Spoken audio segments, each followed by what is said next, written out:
Many ladies in the court of Fontaine like to spray their perfume onto a delicate lace fan, allowing them to generate a pleasant fragrance with each flick of the wrist. It's quite an ingenious method.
Would you mind coming with me to buy a copy of today's newspaper?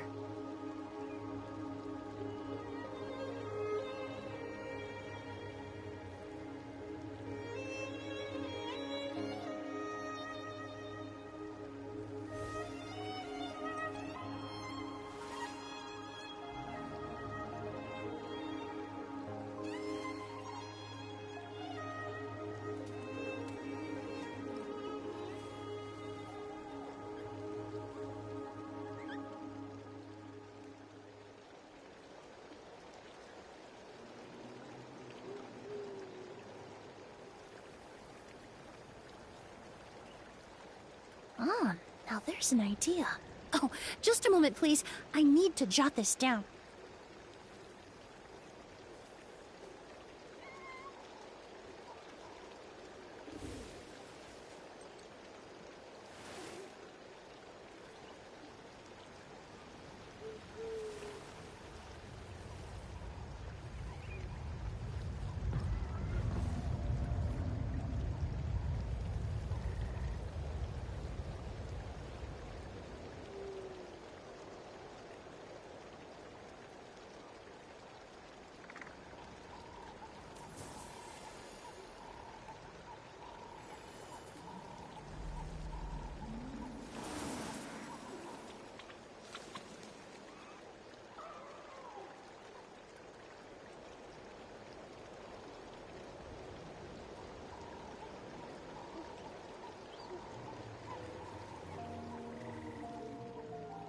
Many ladies in the court of Fontaine like to spray their perfume onto a delicate lace fan, allowing them to generate a pleasant fragrance with each flick of the wrist.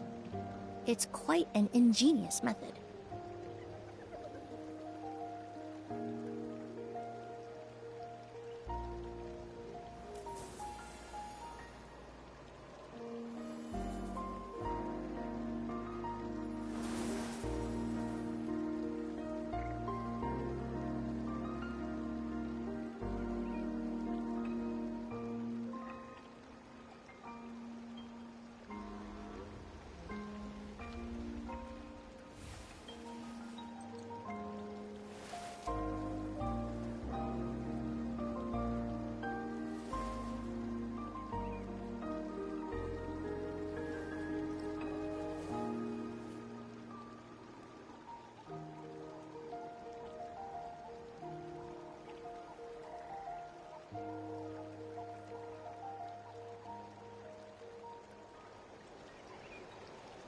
Would you mind coming with me to buy a copy of today's newspaper?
Many ladies in the court of Fontaine like to spray their perfume onto a delicate lace fan, allowing them to generate a pleasant fragrance with each flick of the wrist. It's quite an ingenious method.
Did you hear about the prophecy in Fontaine?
to do.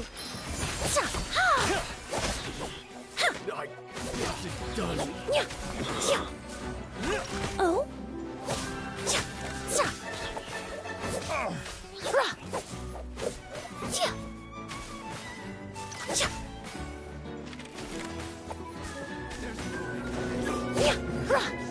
Extract! The hunting.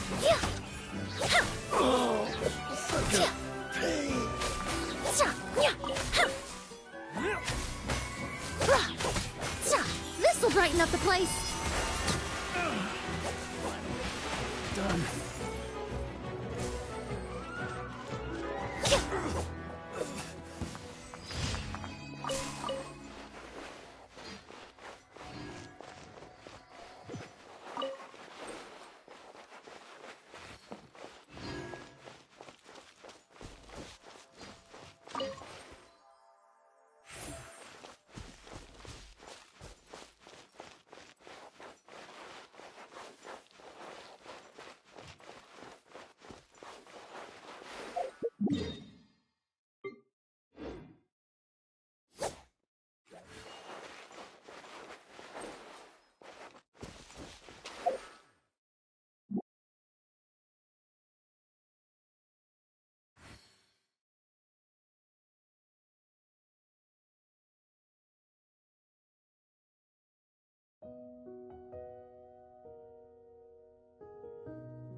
Would you mind coming with me to buy a copy of today's newspaper?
show begin.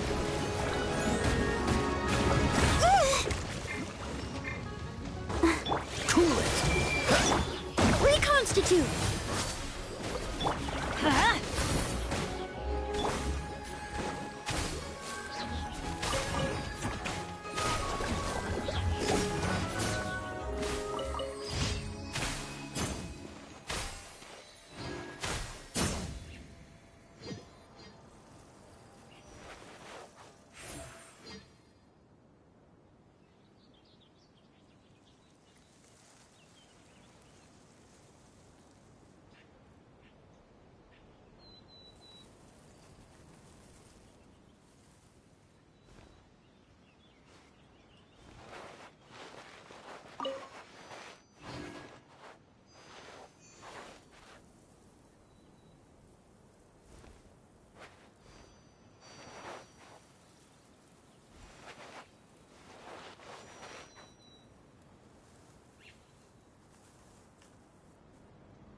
Ma.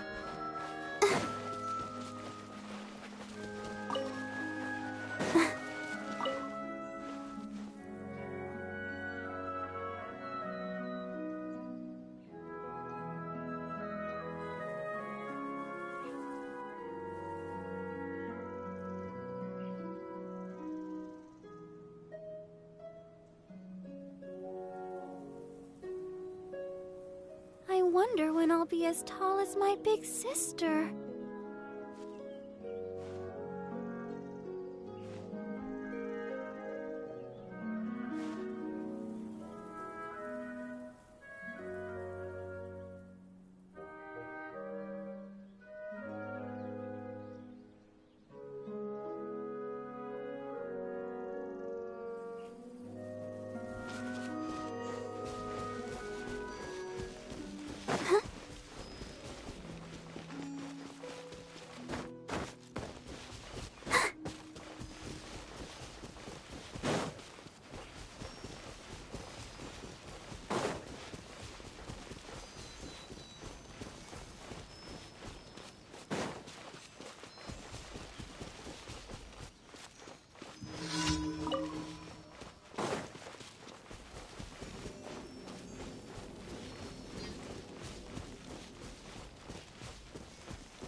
I'll protect us.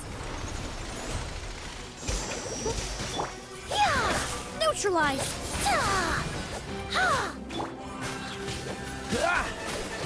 Dodge this! Oh, so sorry. Ha! Ah! Cha! Kia! Kia! Ha! Ra! Cha! Ah! Nya! Ah! Ra! I was... Ha! Ah! Cha!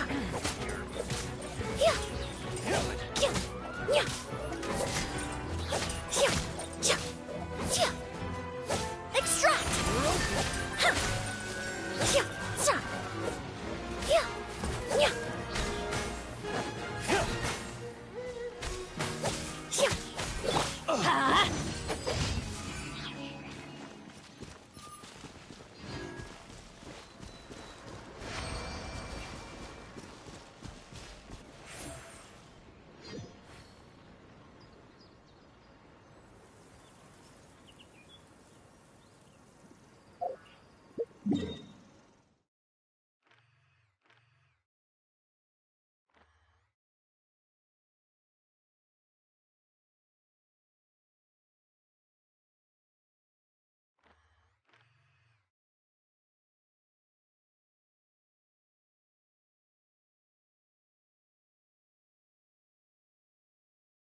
Kenny's adventure team, assemble!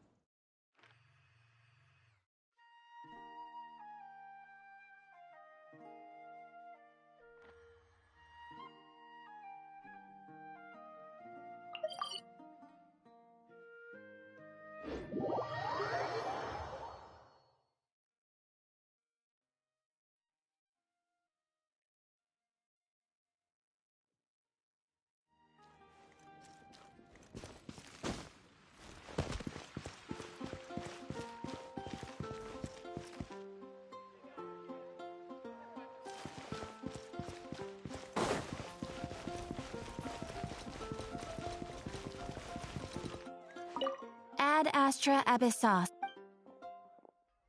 Thank you for completing today's commission.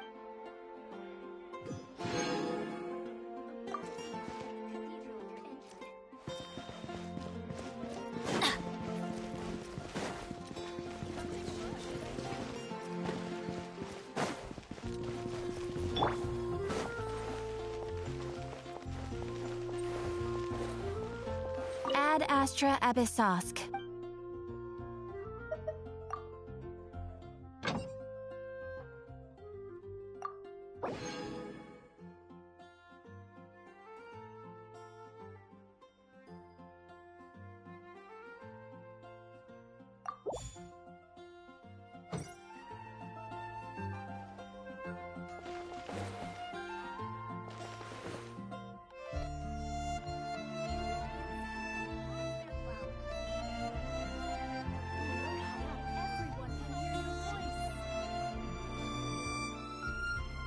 Ah, now there's an idea. Oh, just a moment, please. I need to jot this down. There will definitely be something that catches your eye. Rebooting.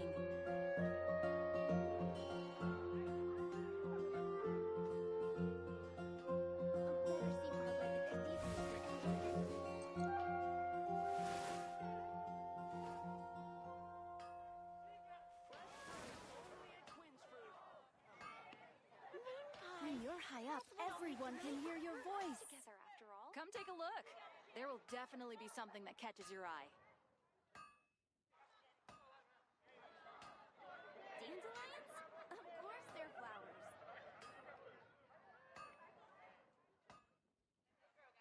Many ladies in the court of Fontaine like to spray their perfume onto a delicate lace fan, allowing them to generate a pleasant fragrance with each flick of the wrist. Hear your voice. It's quite an ingenious method.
Haven't you heard?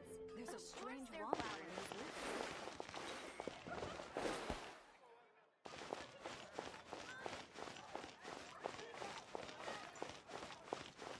I guess I'll post a commission at the Adventurers Guild.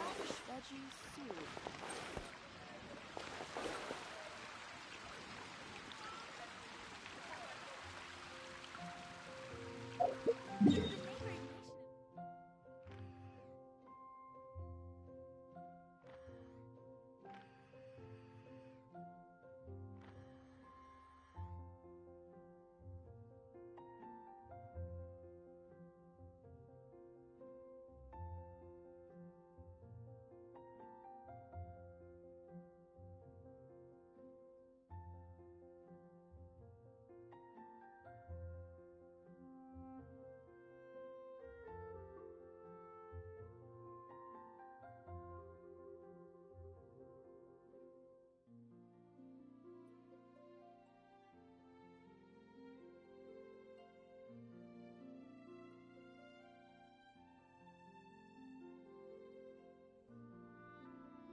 I'll post a commission at the Adventurers Guild.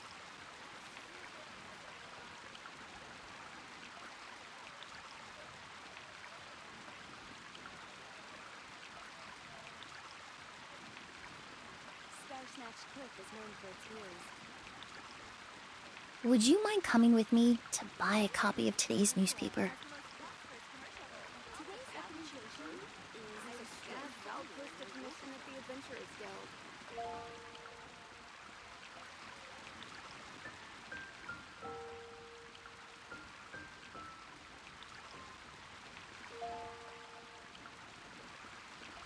Star Snatch Cliff is known for its ears.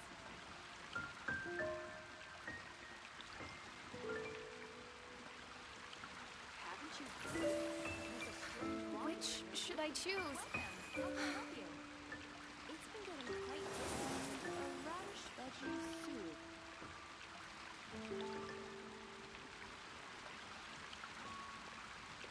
You're up.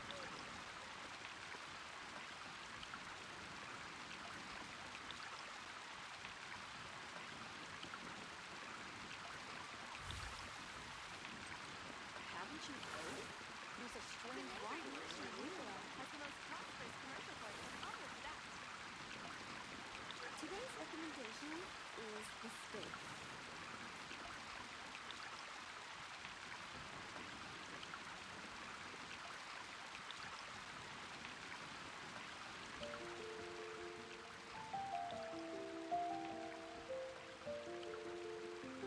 Come take a look. Many ladies in the court of Fontaine like to spray their perfume onto a delicate lace fan, allowing them to generate a pleasant fragrance with each flick of the wrist.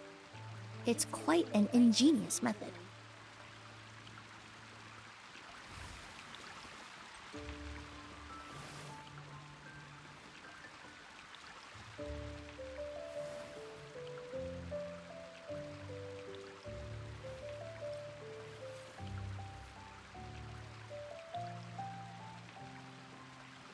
Haven't you heard? How can I help you? There's a strange wanderer in your world.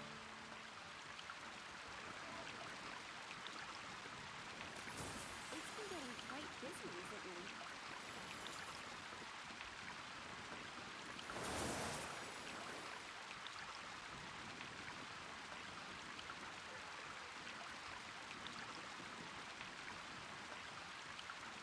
Welcome. How can I help you? Come take a look. There'll definitely be something that catches your eye.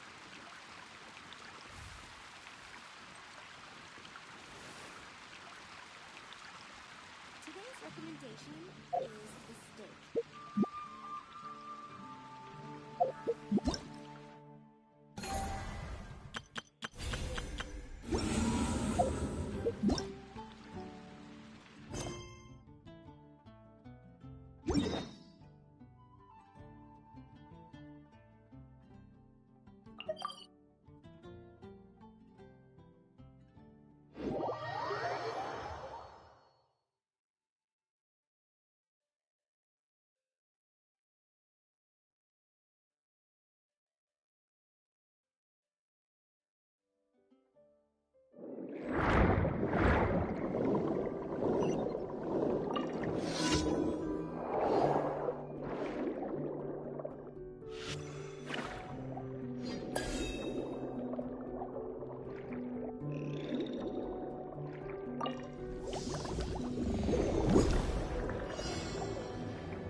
Ah, now there's an idea. Oh, just a moment, please. I need to jot this down.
Would you mind coming with me to buy a copy of today's newspaper?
Ah, now there's an idea. Oh, just a moment, please. I need to jot this down.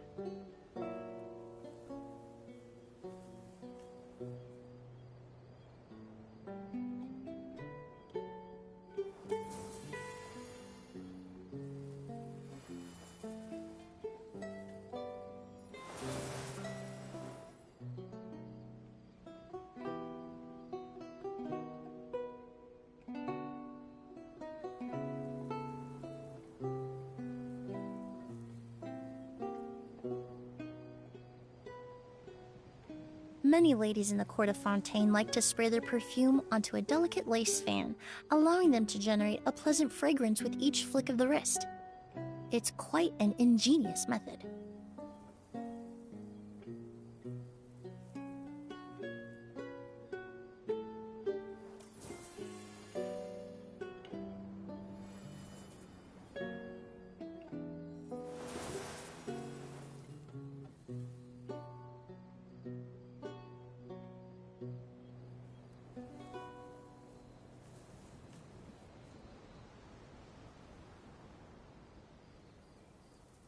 Would you mind coming with me to buy a copy of today's newspaper?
Many ladies in the court of Fontaine like to spray their perfume onto a delicate lace fan, allowing them to generate a pleasant fragrance with each flick of the wrist.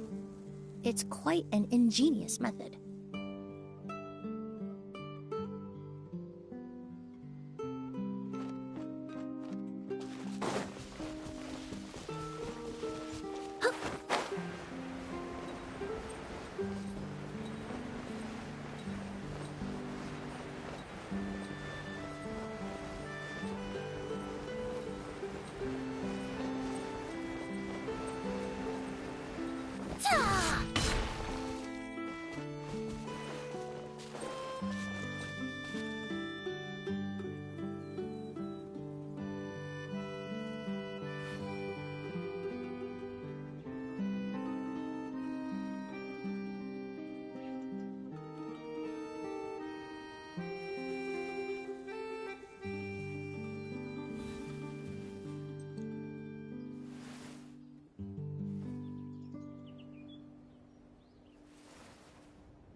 Excuse me, good sir. Do you by any chance know a Gemma?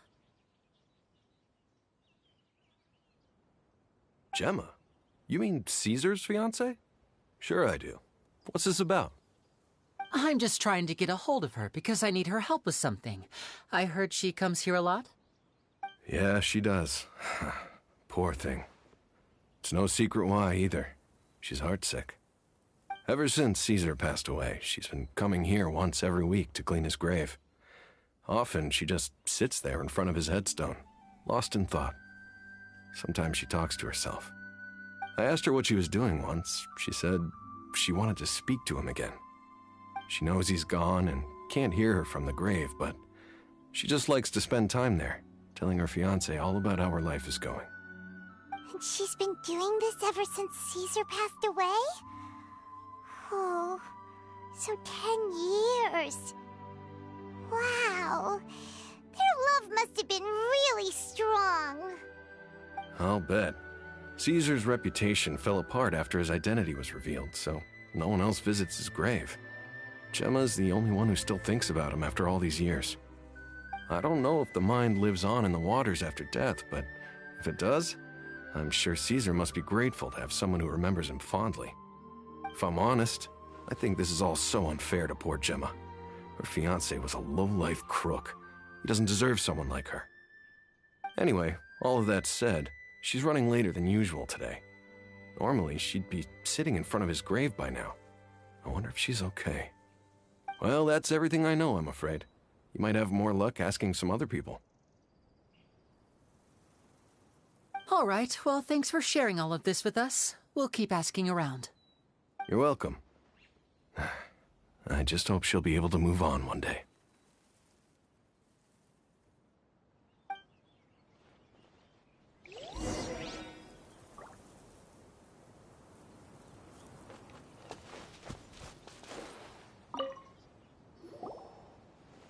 Did you hear the news? They're saying the Phantom Weasel's back. You're kidding. Wait, isn't he dead? I don't know anymore. All sorts of news flying around nowadays. I can never tell what's true and what isn't. But what if, just hypothetically, I mean, what if this weasel's the real deal and Caesar was framed? Called it. Seriously, 10 years ago, on the day it all went down, I said to myself, you know what? This guy's been set up. The Caesar I knew was a good guy. He gave balloons to children on the street, for Pete's sake. What, are we supposed to believe that he was a balloon thief or something? Give me a break. Oh, please.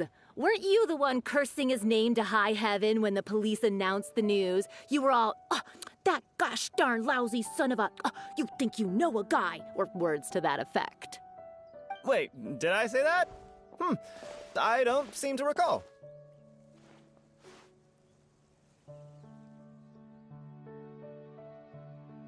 Hello there.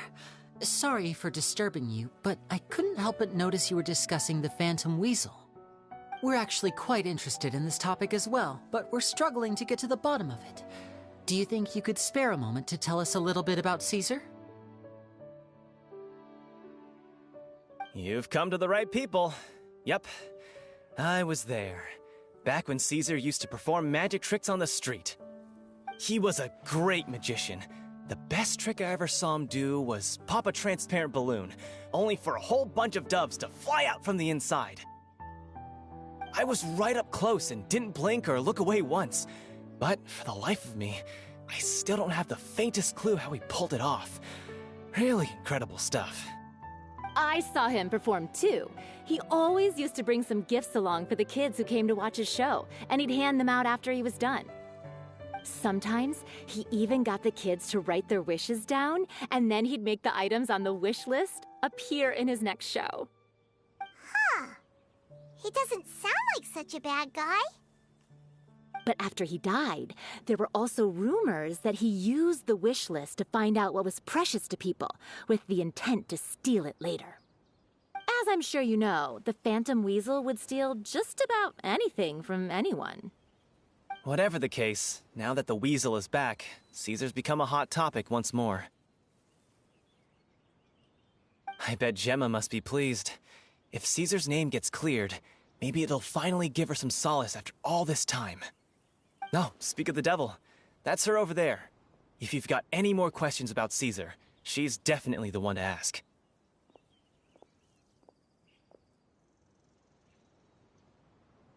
So that's Gemma. Is it just Paimon, or does it look like something's wrong? Wait, it looks like she's injured.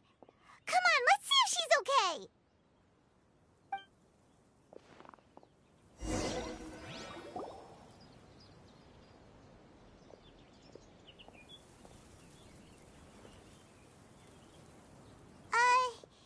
Hi there. You're Gemma, right?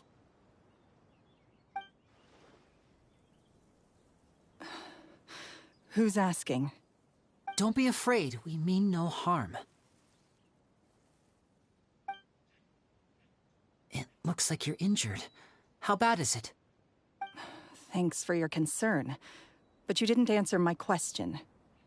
Who are you, and what do you want with me? My name is Linny, and this is my sister Lynette. My name's Paimon, and this here's the Traveler. We're investigating the Phantom Weasel. The Weasel posted a warning letter this morning.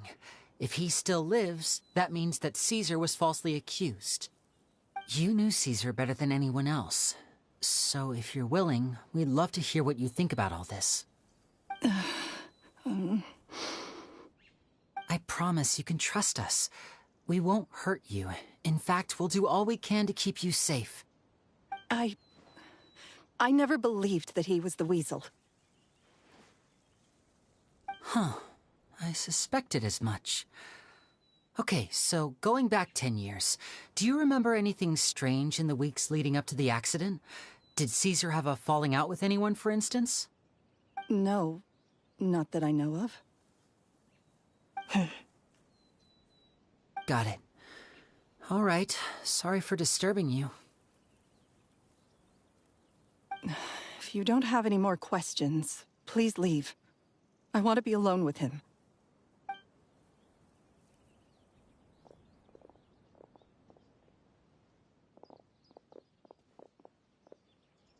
Judging by the look on her face, there's definitely something fishy about her.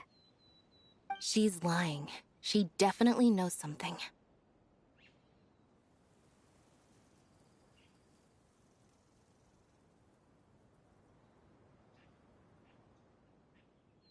That's fair.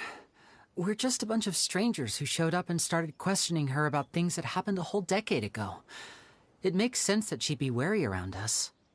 In any case, I doubt we'll get any further here, so let's call it a day.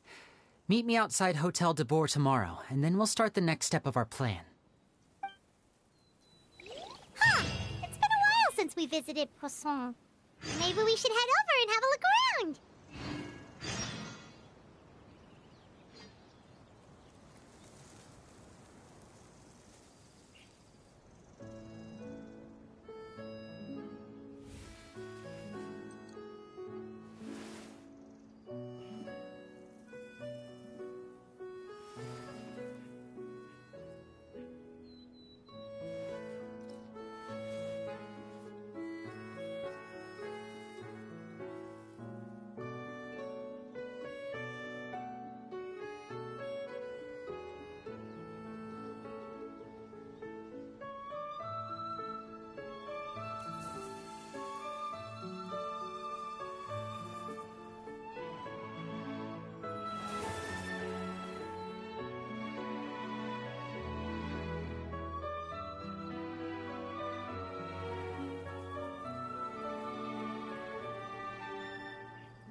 Over here.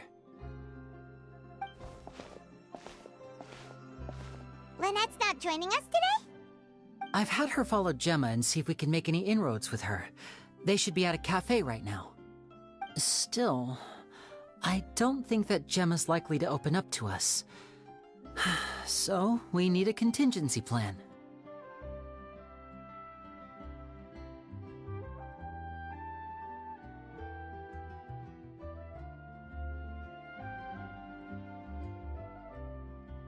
Today, we'll be looking into a guy named Lorenzo, Caesar's former pupil and assistant. When Caesar passed away, all the stolen goods discovered in his home were confiscated and returned to their rightful owners. But Lorenzo was the only one privy to all his magic secrets, and he inherited his craft. Before long, Lorenzo was the next big magician in town, his fame surpassing even that of his master, and it made him very wealthy. He's since left the magic scene, though, and these days, he's a wealthy businessman with his fingers in a lot of different pies. I had to pull a lot of strings, but I managed to get him to agree to a couple of drinks with me. Be warned, though, I hear he's got a hair-triggered temper. We'd best be careful.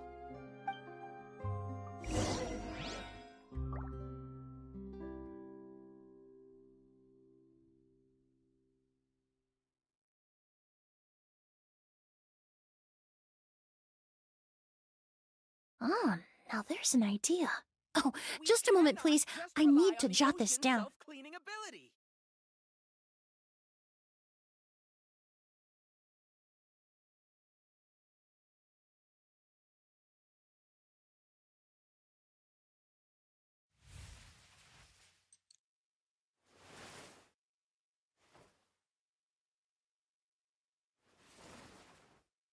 We cannot just rely on the ocean's self-cleaning ability.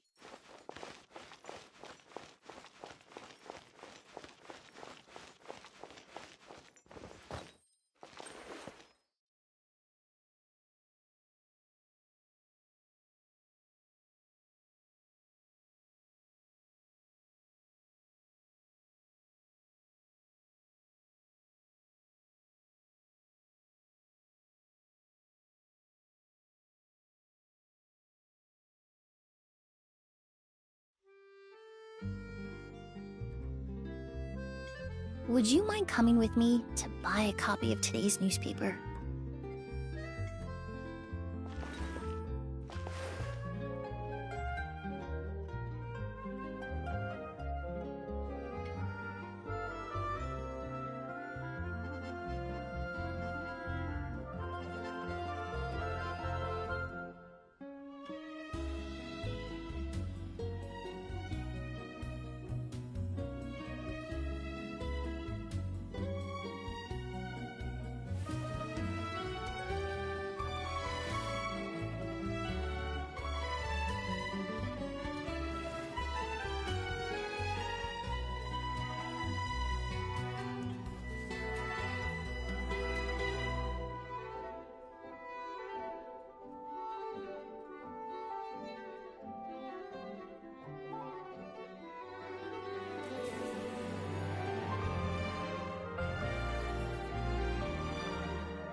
You neglected to mention that you were bringing 2 other people with you. My apologies. These 2 are my assistants. When they heard that I was meeting with the former Magic Maestro himself, they begged and pleaded with me to bring them along. And if it's no trouble, a couple of autographs would really make their day. Oh, forget the pleasantries, just sit.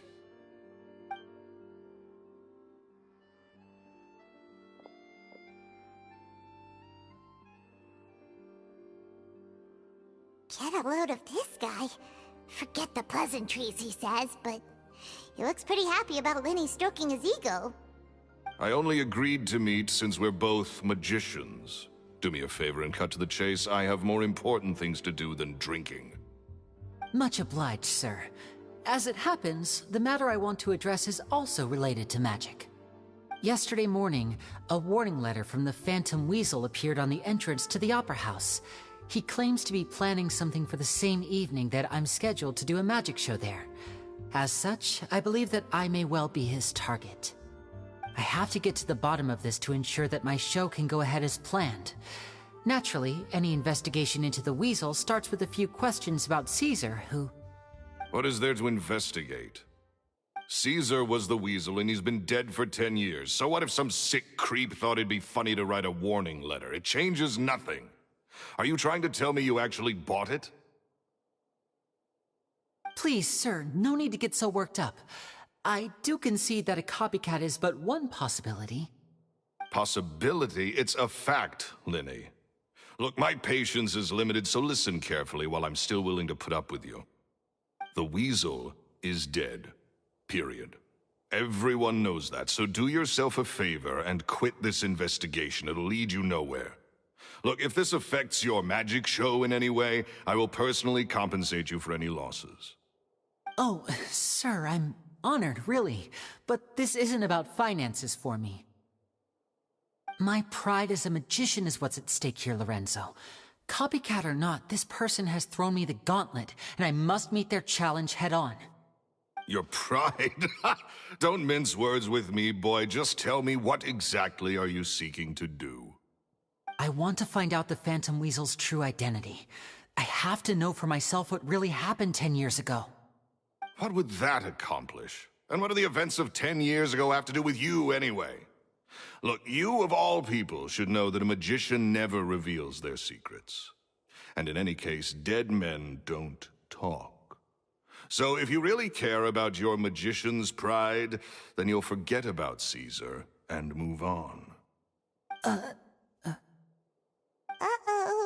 This is getting awkward. Renzo? Is that? Oh, it is you! I know that big, booming voice anywhere. What's up, my man? Want to grab a drink with me? Another day, I'm busy. Oh, come on. You can't be all business all the time. You know what they say? Live fast, die young.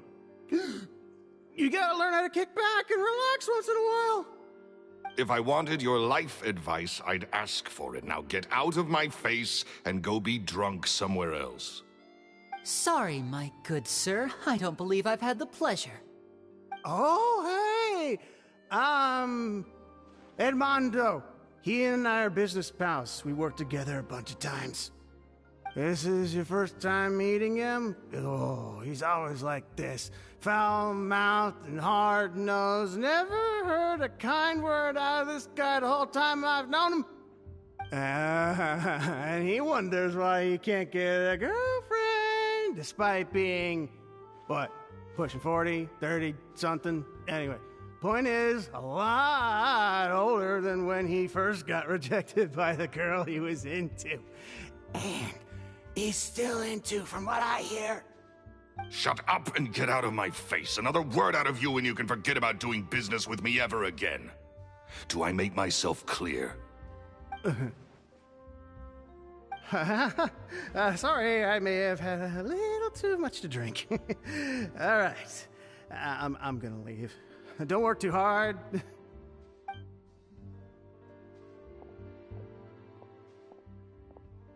I think it's high time I made a move as well. If you really want to investigate this, Linny, be my guest. But if nothing good comes of it, don't say I didn't warn you.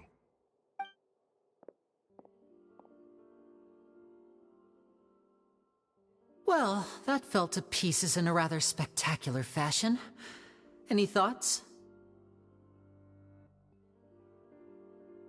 Totally. And what was all that about compensating you for your losses?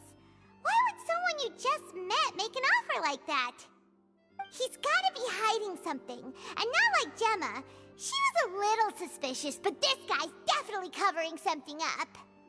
I think so too. We need to look into Lorenzo more closely. That guy Edmondo seems to know a thing or two about him. He only just left. Let's see if we can catch up with him.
Many ladies in the court of Fontaine like to spray their perfume onto a delicate lace fan, allowing them to generate a pleasant fragrance with each flick of the wrist.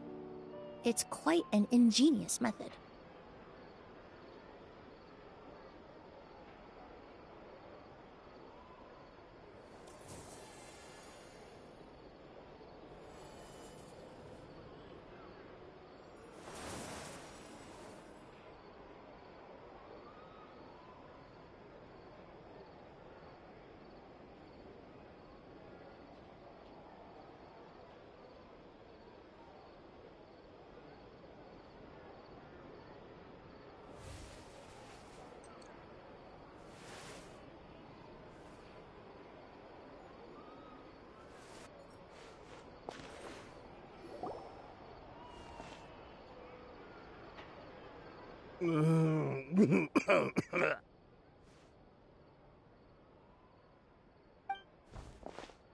You okay there? Who are you? Oh, it's you guys. Don't worry about me. I must have had one too many. I just need to ride it out. I say way too much back there, didn't I? Yeah, I nearly talked myself into complete financial ruin. Note to self, no more drunken chats when Lorenzo's around. So, he was serious about threatening to cut you off? Ugh, Paimon knew he was a bad egg! Hey! Keep your voice down. Don't go prying into Lorenzo's personal affairs. Bad things happen to people who ask too many questions, or make an enemy out of him. What kind of bad things? Don't even ask. I'm sorry, I'm gonna have to cut this conversation short. I'm not crossing that line again. And take it from me, trouble with Lorenzo is one thing you don't need in your life. You saw him flare up back there. I don't know what you said to him, but clearly it touched a nerve. That's not a good sign. You're too young for this. Don't get in over your head. I'm leaving.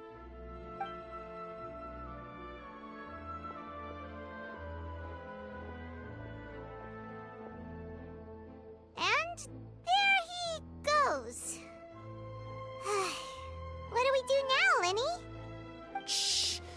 I think we're being watched. Someone was listening in to our whole conversation. Don't say anything and don't look back. Any altercation in the city will attract the guards. We better take this elsewhere.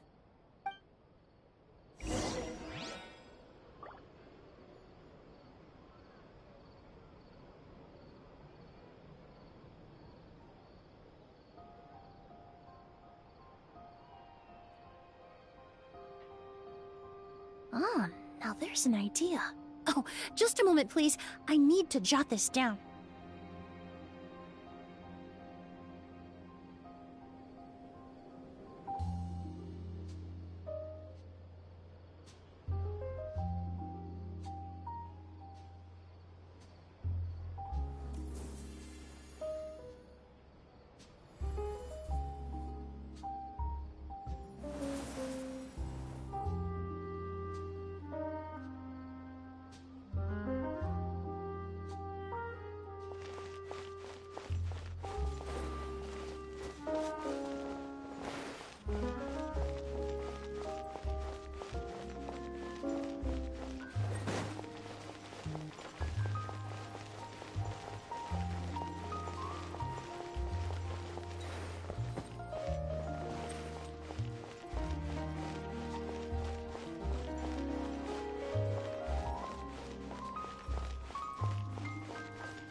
Fine, if you can't afford it, then just give me the photo back. It's not about the money. It's about the principle. Maintenance on this, statue?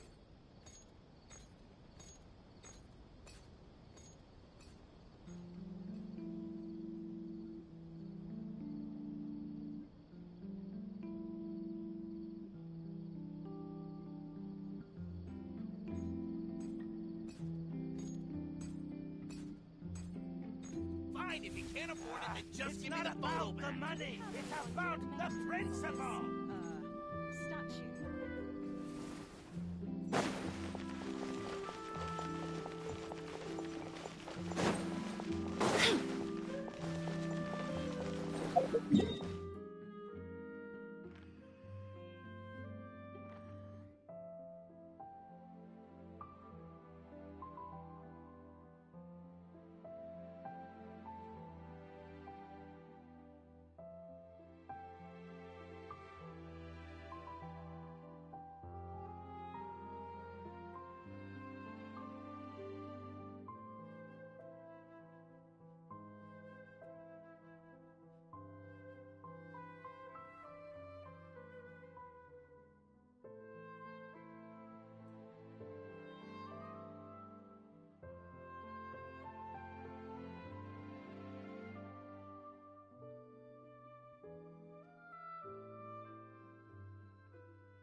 You followed us a long way.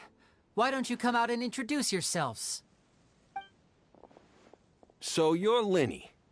And where's your sister? Ain't she with you today? Save us the trouble and go fetch her for us. Let's not drag this out. Paimon doesn't like the tone of your voice, mister! Who sent you, huh?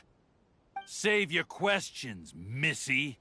You ain't gonna need answers where you're going. Capiche? Looks like we can't avoid this fight. Now, I'm not the strongest fighter, so I hope you're ready to back me up. Don't worry,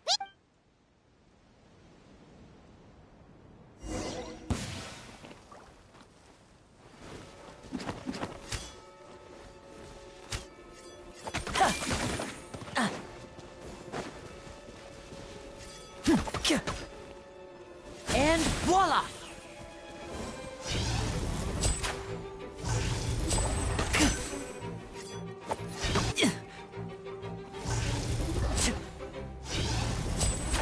I'm fine.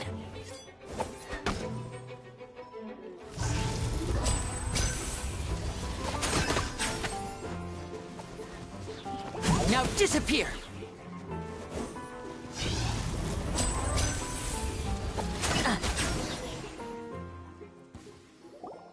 Curses. They're tougher than we thought. Vision wielders are always trouble. Intimidation ain't gonna work like it did on the lady. Come on, let's scram! Hey, wise guys! We ain't through with you yet! Did you catch what they said just before they left? Something about intimidating someone else. Sounds like they just wanted to rough us up as a scare tactic, and they've already done it to someone else, but who? You're right. She was injured when we saw her yesterday, and she acted like she had something to hide. Maybe she was too scared to tell us the truth because those guys had threatened her. Well, if that's the case, she should be more willing to open up to us when she learns that those thugs won't be bothering her anymore. Let's head back to the cafe and see if we can get any information from her.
Gemma? You again. What is it this time? We just ran into the men who've been threatening you, and we gave them a taste of their own medicine. So, you can relax now. We're here to protect you. What? Why? I didn't tell you anything. Why would they come after you? Sounds like they're no strangers to you. That's putting it mildly. I know them all too well, and I hate them with every fiber of my being. It's been 10 long years, and still every time I try to look into Caesar's death, they show up and warn me not to do anything stupid. How do I know I can trust you? Do you really think you can get to the bottom of it all? And why are you doing this?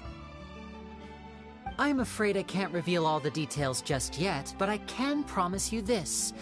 I will expose the Phantom Weasel's true identity. Because you see, this is a personal matter of the utmost importance. I give you my word. Trust me. Okay. How can I help you? I've heard that Caesar used to have a magic workshop where he kept a lot of his personal effects. If possible, I'd like to take a look at them. Do you know where it is? The Fleuve Sonde. But the place was sealed up by the police after his death, and no one's been there since. I also know that the Fleuve Sonde is dangerous territory. Lots of hostile groups lurking around. If you're serious about going there, please be careful. Understood. Lynette, you stay here and take care of Gemma. Don't let her come to harm. Got it. But if I'm staying here, I'm ordering dessert. I mean, bon appetit. But stay sharp, too. They're likely to come for you while I'm away. Okay. All right. Power saving mode off. I'll start taking this more seriously now. Coffee is life. Looks like no more free coffee for me.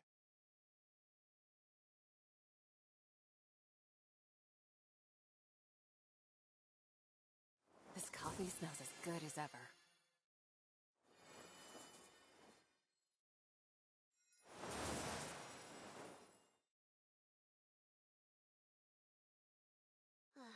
The tea here just keeps getting more bitter. Coffee is life. Looks like no more free coffee for me. This coffee smells as good as ever. Would you mind coming with me to buy a copy of today's newspaper?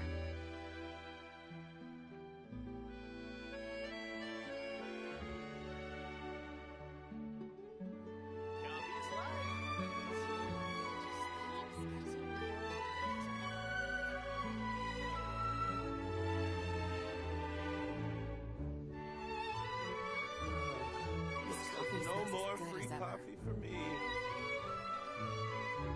Oh, now there's an idea. Oh, just a moment, please. I need to jot this down.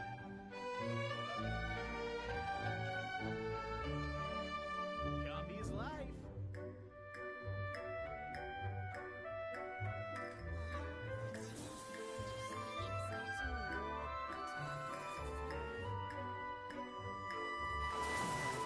Looks like no more free coffee for me.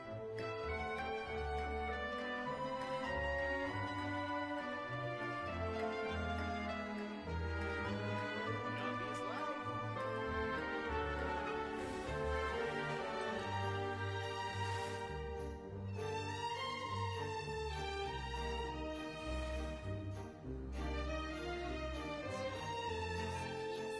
This coffee smells as good as ever. Looks like no more free coffee for me.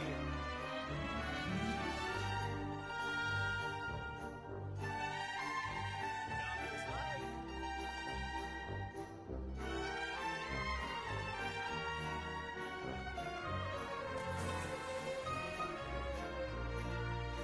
This coffee smells as good as ever. Looks like no more free coffee for me.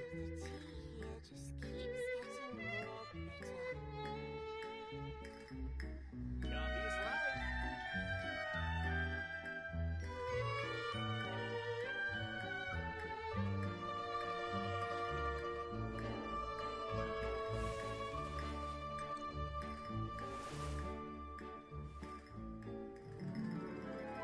This coffee smells as good as ever. Looks like no more free coffee for me.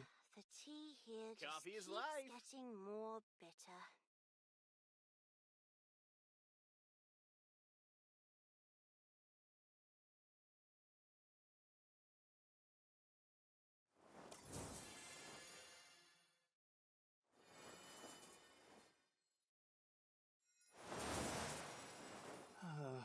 Looks like no more This free coffee coffee smells as for good me. as ever. Tea here just keeps getting Coffee is more life. bitter.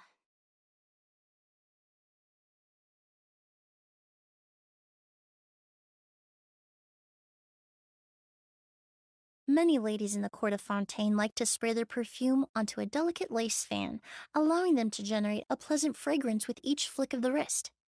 It's quite an ingenious Coffee method. smells as good as ever. Coffee is life. Looks like no more free coffee for me. The tea here just keeps getting more bitter.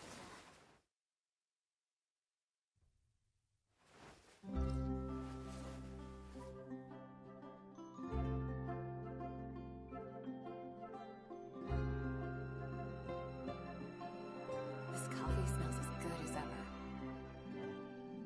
Coffee is life. Looks like no more free coffee for me.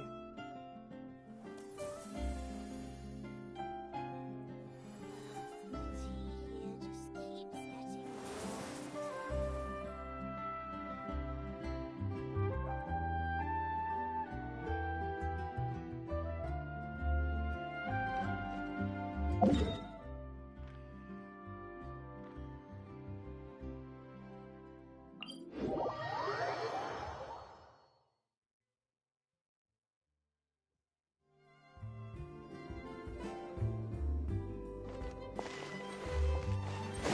Yeah.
If Gemma gave us the right location, then the workshop should be right nearby. Huh. Looks like these boxes are blocking the entrance. Let's shift them away first.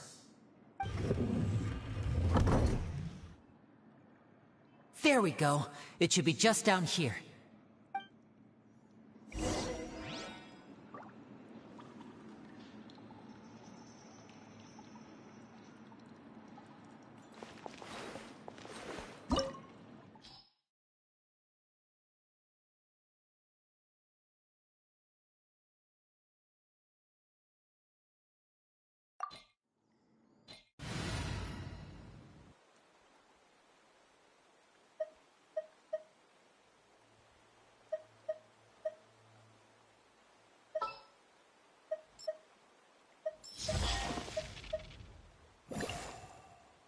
It is as the stars foretold.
So this was Caesar's workshop.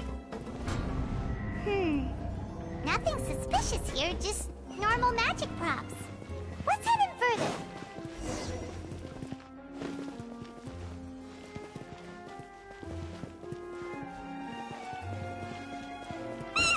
What was that? Oh, is this one of Caesar's gadgets? Guess we must have triggered some sort of device.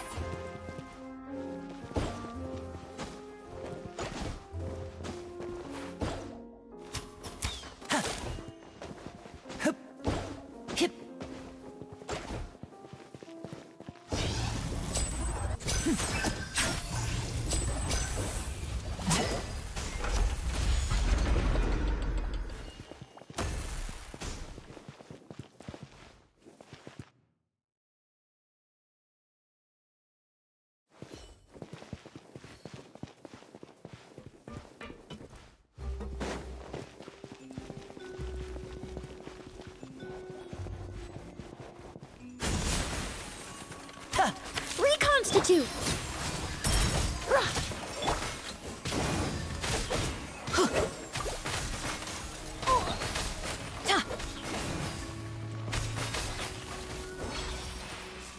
Whoa. Look, the doll in the box is glowing.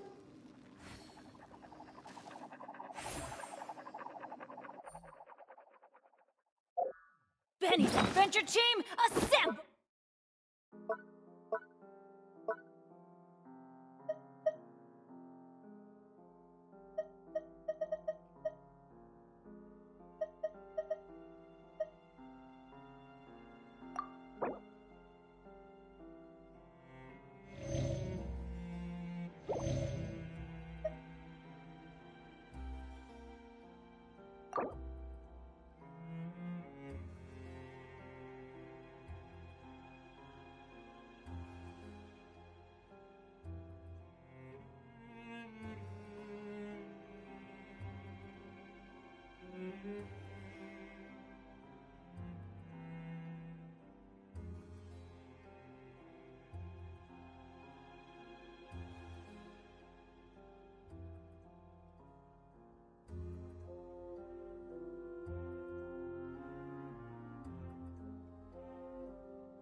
Step right up.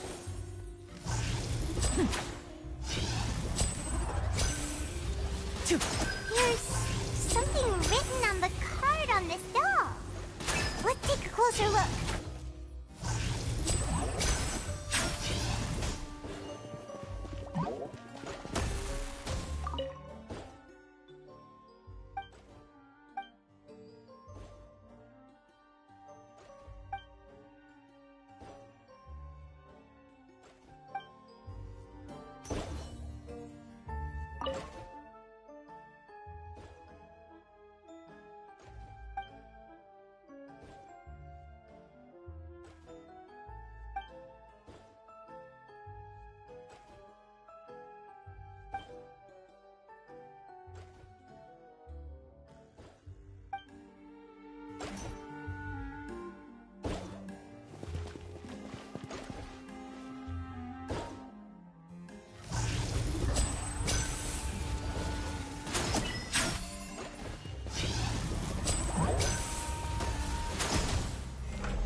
These magic boxes are moving. What do we do? One of them looks different from the rest. Let's investigate.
And voila!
weird. Have we reached the end already? There's nothing here. Maybe this was a wasted trip.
This place seems a little too ordinary for a magician's workshop.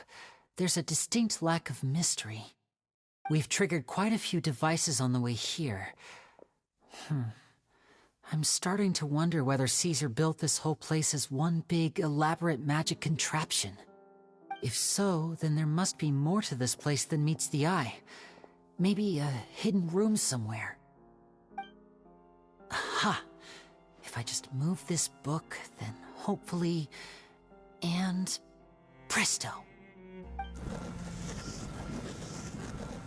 A secret passageway! How did you know? I'm a magician too, and apparently great minds really do think alike. Looks pretty big inside. Let's head in and take a look around.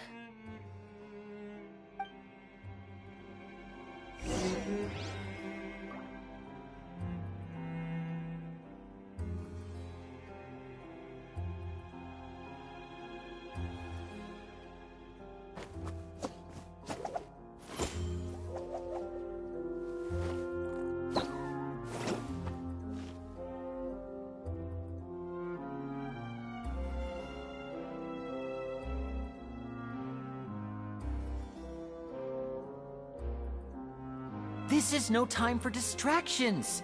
Seriously, you have a great magician standing right here. You don't want to miss the best part, do you?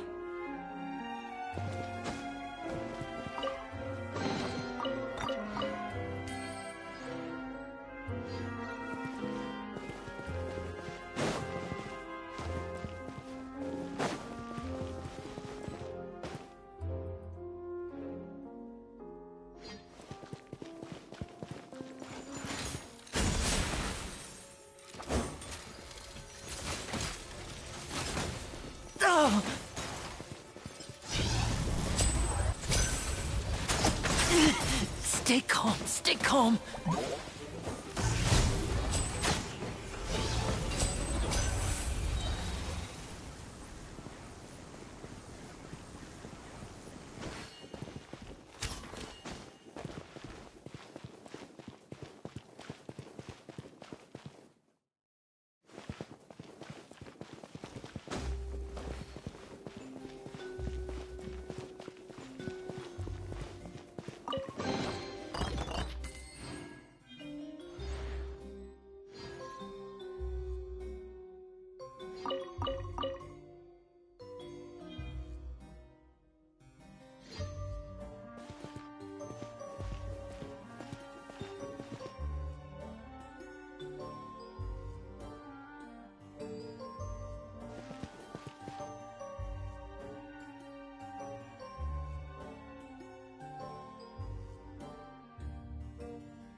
So long as the audience thinks that seeing is believing, there's no limit to the number of tricks I can pull off.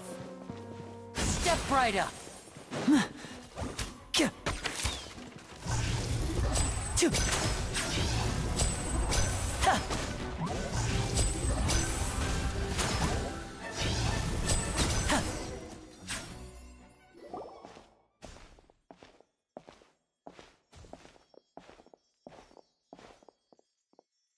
Why have you stopped, Lenny? Is there some device in that box?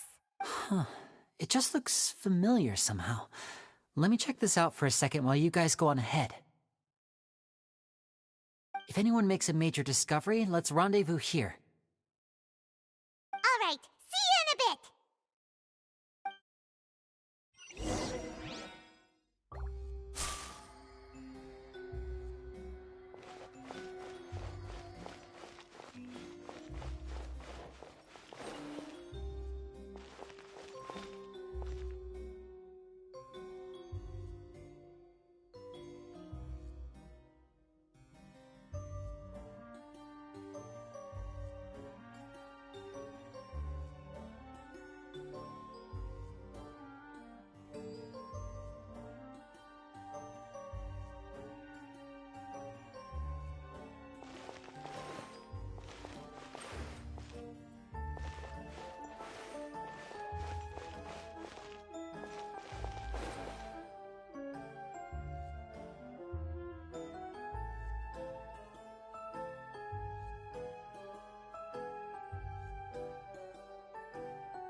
We can't step on the same tile twice. Guess we've got to finish it in one run, huh?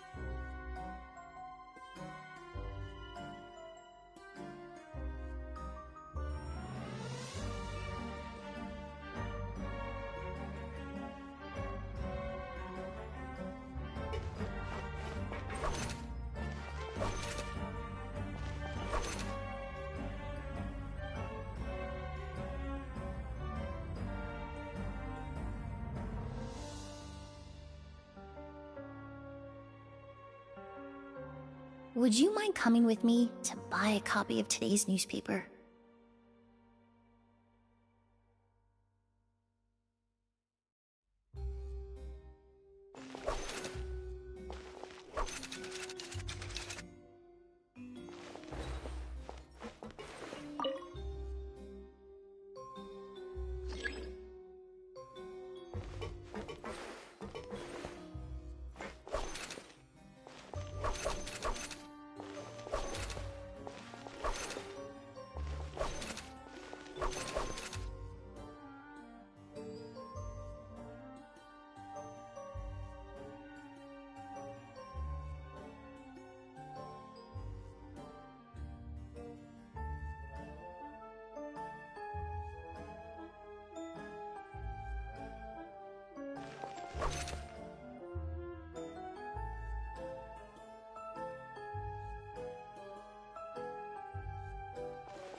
Wow!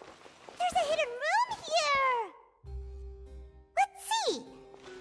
Oh, this bookcase is full of Caesar's own notes. He wrote a lot about the principles of magic. Whew. Much too advanced for Paimon. Hey, look! Is that Caesar's diary on the table?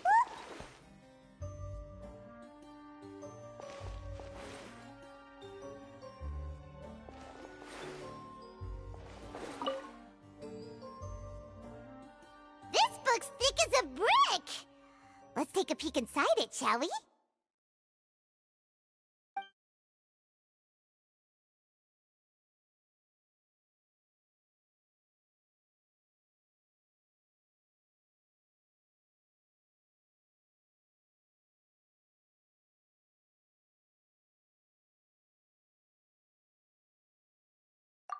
At one of my shows a few days ago, a child asked me how I pulled candy out of my hat.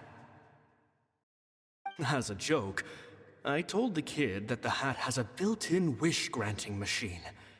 Next thing I know, today a whole bunch of kids were pestering me to pull all sorts of things out of the hat. So I told them another white lie. The machine needs time to power up, but in the meantime, you can write your wishes down. Well, they took me up on that offer, enthusiastically.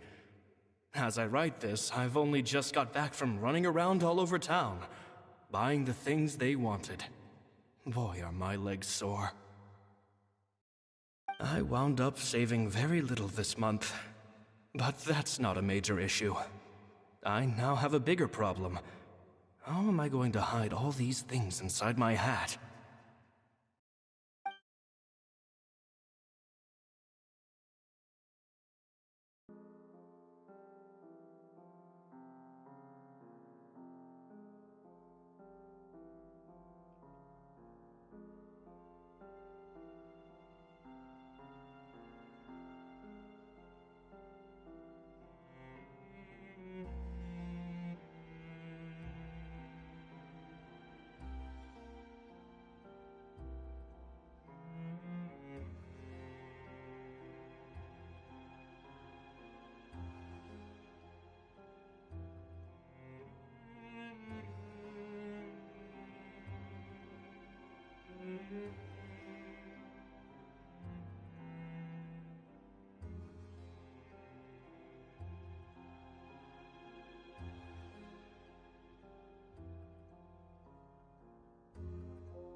2 children came to talk to me after today's show.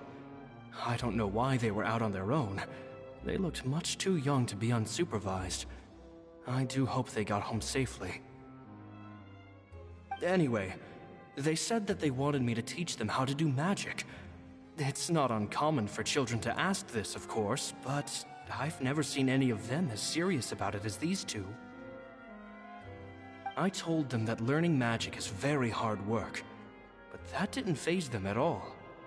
It's like they already knew. They seemed so committed. I couldn't turn them down.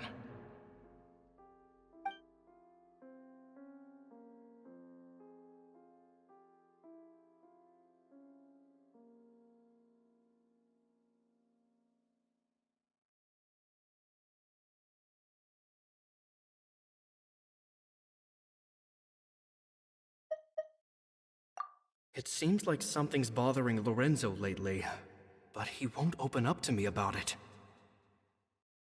Surely he's not upset that I agreed to teach those 2 children. I'll have to talk him around. I have a good feeling about those kids. They're naturally talented, and it seems like they're not new to the world of magic. They have all sorts of fantastic ideas. All I'm really doing is helping them develop a more professional standard training plan. They wanted to call me Master, but I told them they absolutely mustn't. Any magician worth their salt could have taught them what I have. They're the geniuses here. Compared to them, I don't deserve to be called any sort of Master. With time, I have no doubt that they could become far greater magicians than I. My only concern is why they're so mature for their age. I fear they've had to grow up too fast. I don't dare to imagine what they must have been through. Gemma thinks so too. She doesn't like being around them. Says that their eyes are too piercing. They don't bother me, but then again, I've never been the sharpest tool in the shed.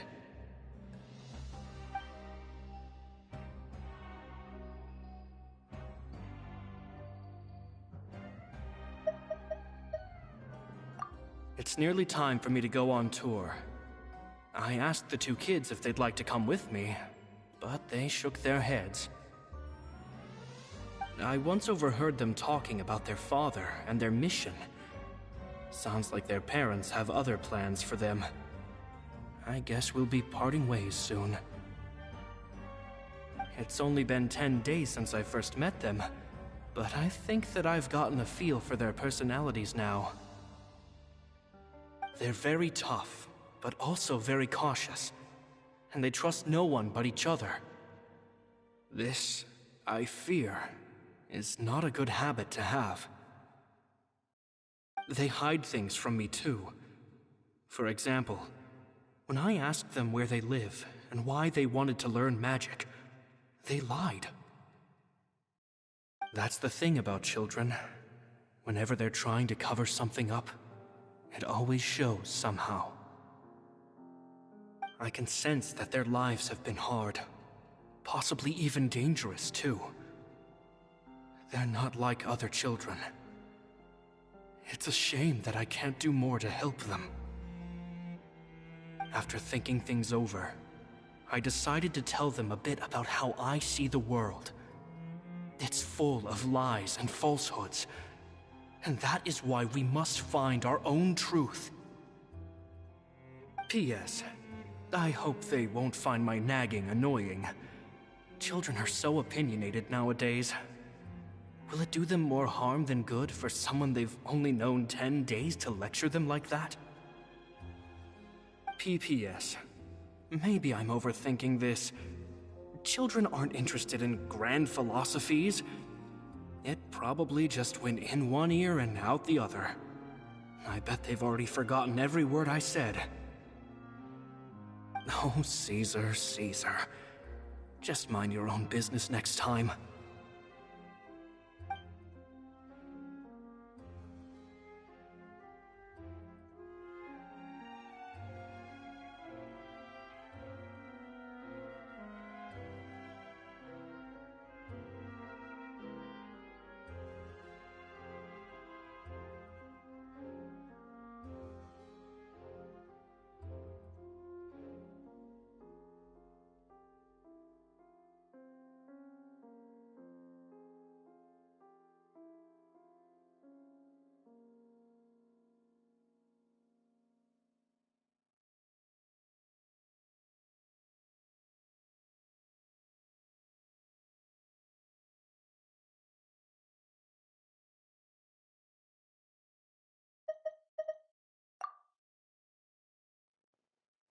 magic geniuses with a father and a mission, huh?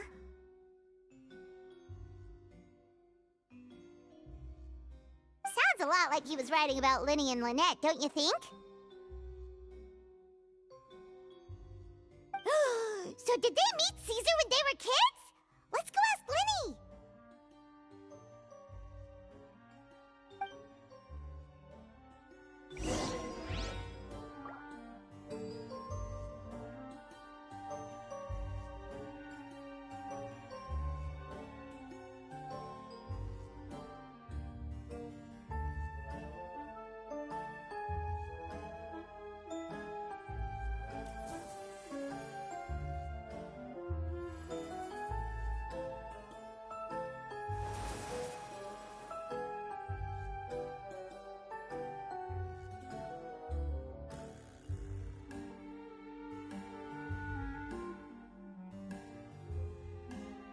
Many ladies in the court of Fontaine like to spray their perfume onto a delicate lace fan, allowing them to generate a pleasant fragrance with each flick of the wrist.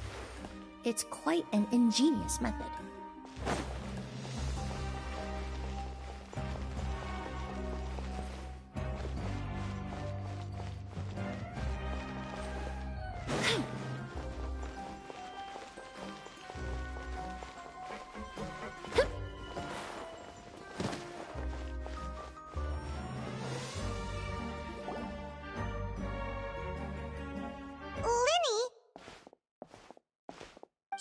Hold that thought.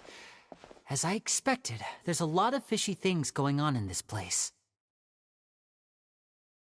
Fishy? Uh-oh, what have you found?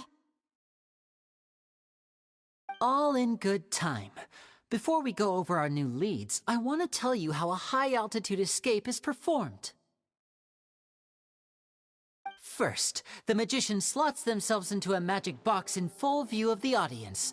The box is then suspended high in the air, and a short while later, the base automatically opens. At this point, a dummy will fall out of the box, but it looks real enough to grab the audience's attention, and they start wailing and screaming. Meanwhile, the real magician, who has by now blended into the crowd, waits for a good moment to make their appearance and put on a hysterical performance. Oh no! Is that me? Did I just fall to my death? Very vivid description. Paimon can really picture it. And then what? The audience's gaze then turns to the magician, and by the time they realize what's happened, the dummy has vanished, as if everything that just happened was some sort of shared illusion. Of course, that's just how I think the process should work, theoretically speaking.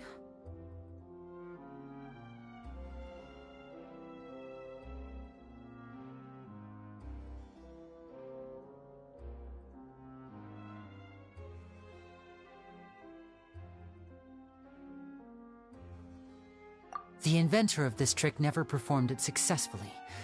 When the box opened, Caesar was the one who fell out, and not the dummy. He fell right to the ground from the highest point of the opera house. No one could hope to survive that fall, not without a vision at least. And no one else has ever attempted this trick since. My understanding of how it works is just based on what I could gather from his notes and the relevant gadgets here in his workshop. So Caesar's famous high-altitude escape has never been done, huh? Paimon was about to say how cool it would have been to see it in person, but if it's that dangerous, it's probably for the best that no one else tries to do it. Wait a second. So if a dummy's supposed to drop out of the box, then where does the real magician go? How does he get out? Glad you asked. That brings us to the secret of said box. This box right here is the one that Caesar constructed himself to use in the performance, and it's not as simple as it looks. Inside, there's a device that only the magician himself would know about. Once the magician's inside and the box is lifted up into the air, the audience's view of the box is fixed at a certain angle. From where they're standing, they have a clear view of the front, sides, and bottom, but the back and the top are now no longer visible. At this point, the magician presses a button inside the box, opening a secret door out of view. He then escapes through this trapdoor onto the Opera House roof, waits for the dummy to fall and distract the audience, and quietly returns to ground level. That's way simpler than Paimon imagined. Even Paimon could probably do it. Well, there's a little more to it than that, of course. The hardest part of this trick is controlling the audience's mood and reactions. That takes an exceptional degree of showmanship. There's the falling dummy, the miraculous reappearance, the pompous performing. Maybe the magician would even have themselves tied up before it begins to strengthen the impression that there's no escape. Many days and nights of careful research and painstaking practice would have gone into this, all culminating in a performance just a few minutes long, but one that still manages to transform the shock and grief of a tragic accident to the joy and laughter of a mesmerizing magic trick. Caesar was a highly accomplished magician, but unfortunately, even he didn't manage to pull it off. So, how did it go so wrong? You said you found some fishy stuff here. Have you figured out what really happened? I can make a pretty good guess. I looked into the case files. The magic box Caesar was using at the time of his death had the secret button I mentioned positioned on the right-hand side. And, sure enough, he always used his right hand as his dominant hand in public. Okay. Nothing suspicious there. But here's the strange thing. Most of the devices in this workshop have the mechanism on the left-hand side, including this box right here, which leads me to believe that Caesar was in fact left-handed.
Because a magician can't afford to have their most basic habits stand out too much. People naturally focus their attention on the most important details of the task or situation at hand. But a magician needs to be able to redirect an audience's attention at will, so as to avoid arousing their suspicion. The essence of magic is getting people to believe a lie. If even the truth raises eyebrows, the falsehoods become all the more difficult to mask. And so, Caesar trained himself to use his right hand to align with his audience's expectations. Great magic always requires sacrifices. But in his most stressful and nerve-wracking moments, and when no one was watching, reflex would kick in and he'd use his left hand. That's why he set his gadgets with the mechanism on his left.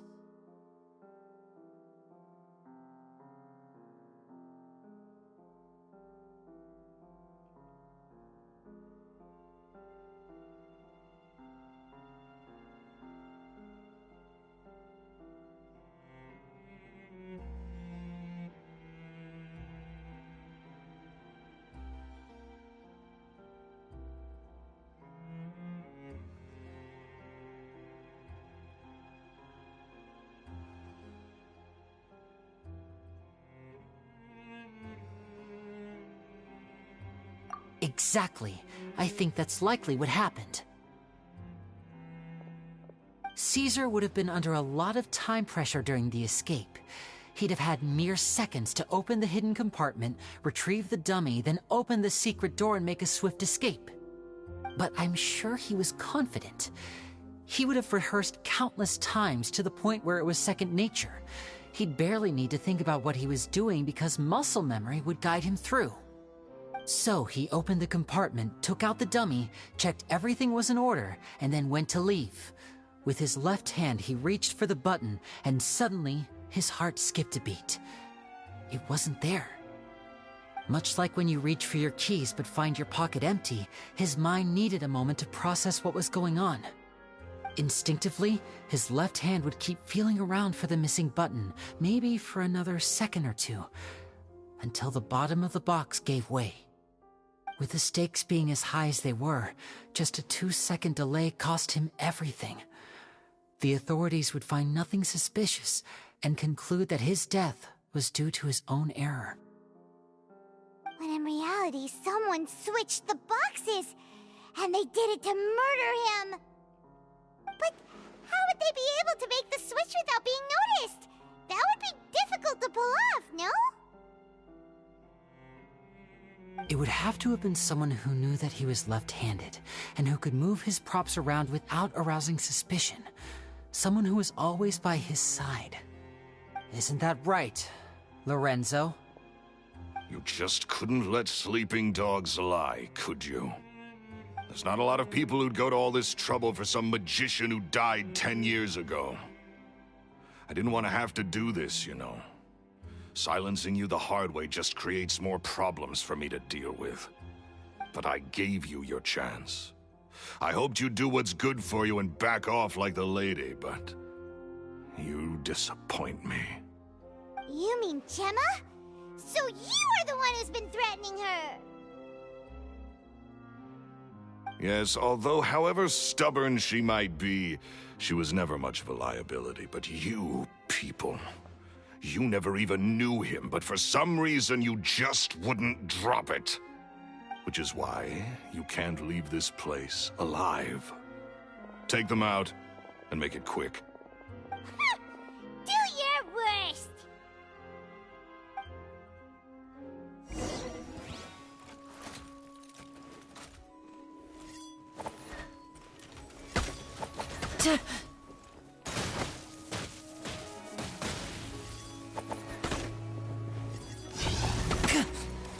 And voila!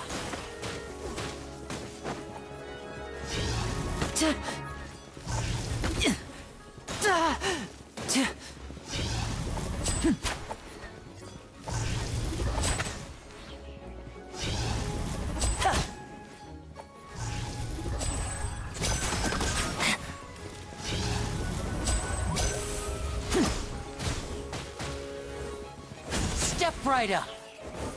Ow.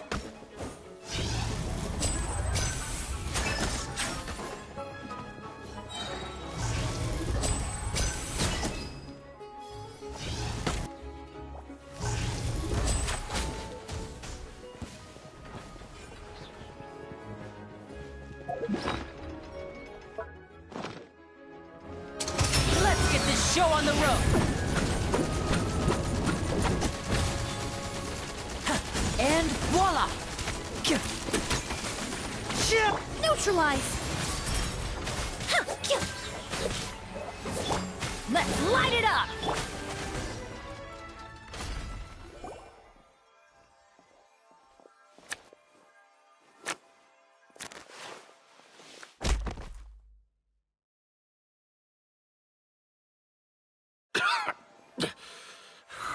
You kids are tougher than you look. Had enough yet, Lorenzo? Your cronies can't help you now. I think it's high time you started talking, and what I'd really like to know is, why did you murder Caesar? If I had a mora for every time you've said that man's name. Of course you idolized Caesar, everyone else did. But I was the real genius magician. Me! He was just an amateur who did cheap tricks for gullible children. I was the one who made magic into the fine art it is today. The aristocrats doffed their hats to me! So it was jealousy. Jealousy. Hatred, more like. I hated Caesar. All he cared about was his magic. He lived and breathed it. He poured everything into his street performances and his stupid tours like it was just a hobby to him, never bothering to think about Mora. What sort of fool devotes their life to the art of deception and never has a Mora to show for it? But the people loved him, didn't they? Oh, how they looked up to him. No one gave me a second look. All I ever heard was, "Oh, your master's amazing, isn't he?" Amazing? Yeah, so amazing that he was completely broke. Every other apprentice was living it up at their master's expense, but no, not me. I put in all the work, mastered all the skills, and it brought me nothing more than the life I already had.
He forbade me from using magic to trick people out of their mora.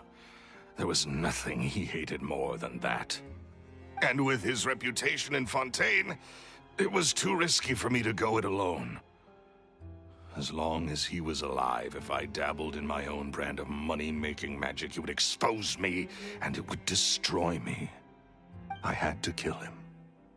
There was no other way. He had to go. And this was your only motive? It was reason enough. What other motive would I need? Well, I was under the impression that there might have been other factors at play. For instance, maybe you were in love with Gemma, but she was engaged to Caesar. In love with Gemma? Don't be ridiculous. Guess I was wrong about that then. Next question. Are you the Phantom Weasel? I am. Caesar was so strict with me.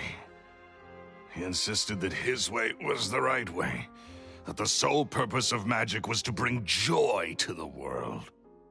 I never bought into any of that. I was more interested in the practical value of magic. Sure enough, it helped me fill my pockets with all kinds of valuable treasures. Oh, yeah! Charlotte told us that the weasel would steal whatever people valued, no matter how much he was worth. That's just how it looked from the outside. What would any thief want with second-rate loot? I've only ever targeted high-value items. I stole cheap things as a way of practicing my craft. It was other people's overactive imaginations that conjured up the preposterous image they then dubbed the Phantom Weasel. So, that's the story, huh? Well, I hope you're ready to tell it all over again during your trial. What choice do I have? You're a pack of wolves, and you've got me between your jaws. You've seen what's here, and my last-ditch effort to stop it getting out has failed. What else can I do? So be it. I've enjoyed power and wealth for the last 10 years, the likes of which Caesar could never give me. I wouldn't choose for things to end this way, but I regret nothing. Very well. In that case, I'll contact the guards. Traveler, Paimon, keep an eye on Lorenzo for me. I'll meet you just outside the workshop when I'm back.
Lily has told me the whole story.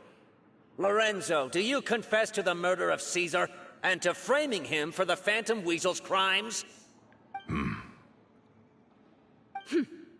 Look who's finally developed a conscience. What kind of disciple murders their own master? I hope it was worth it, because there'll be hell to pay.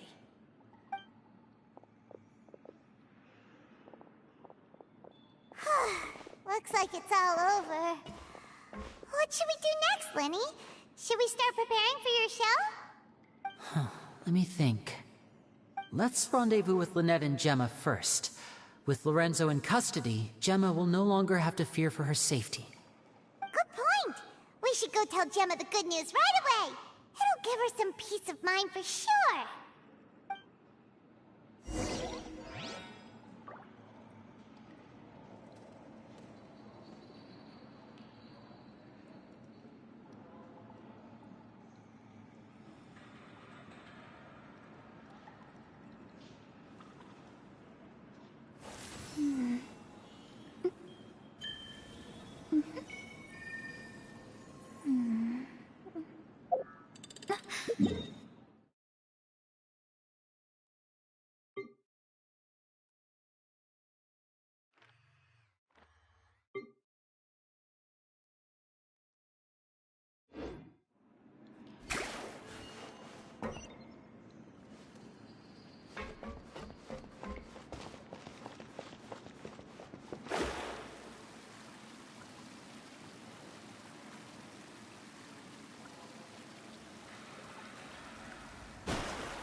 Ah, you're back.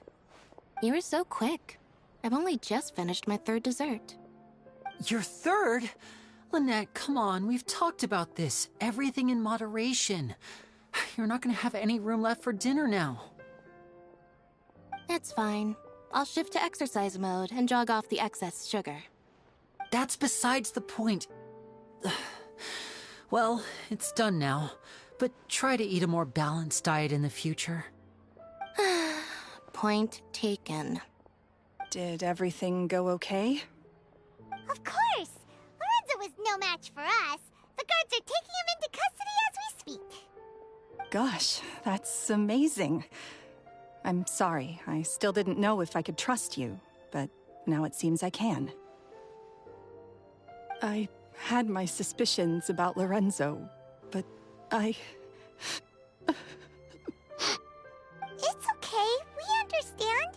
He did threaten you. Paimon would find it hard to trust strangers in your position, too.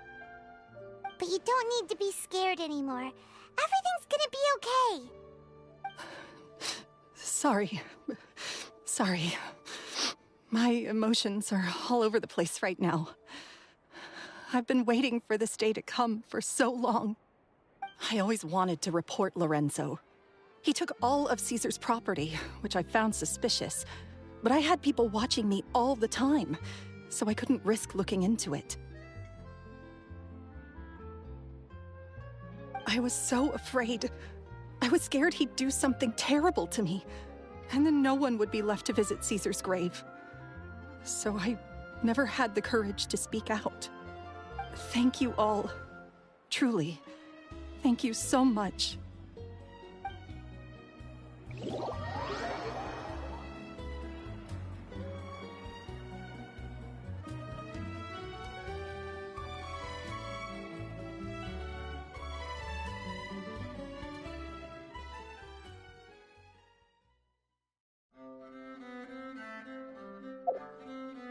Astrologers must rid them.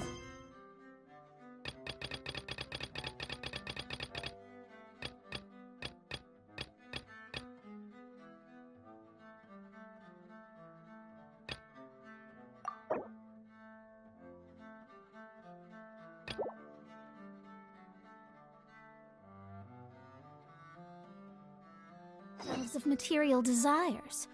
Only by ridding oneself of clutter can one see the true world around them.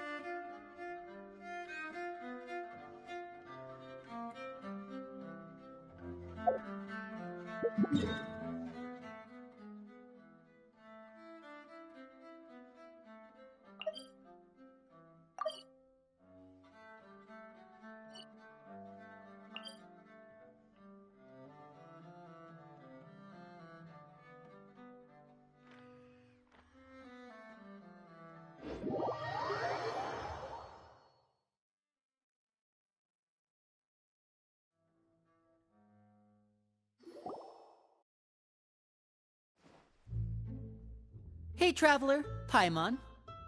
Oh, Paimon knows that voice! Over here.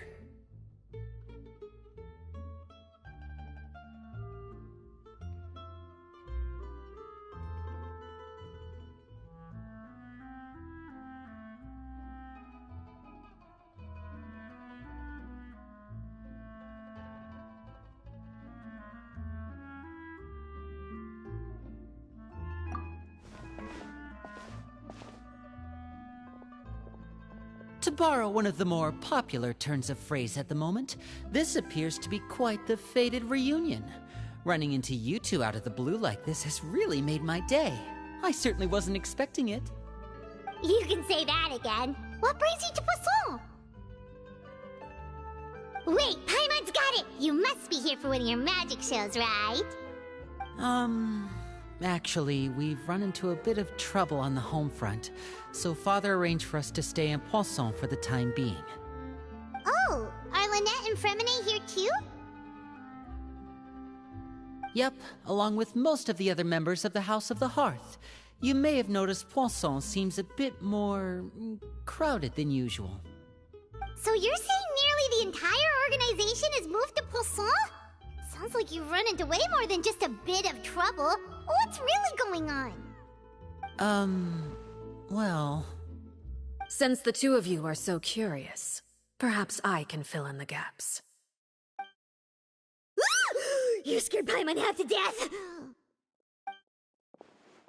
Father, you're here. You know, on second thought, maybe we don't need to know. It's all probably super confidential House of the Hearth stuff, right? We totally weren't trying to pry or anything. No need to be nervous. I could sense your genuine concern from your conversation just now. Of course, I can also understand your confusion. Sending so many Fatui here to Poisson, it's only natural that some might suspect an ulterior motive to be involved.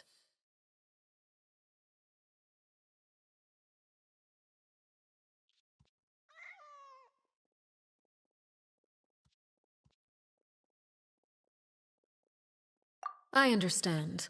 I'm well aware you've had your fair share of confrontations with the Fatui in the past, and I can't exactly guarantee that we'll remain on good terms in the future.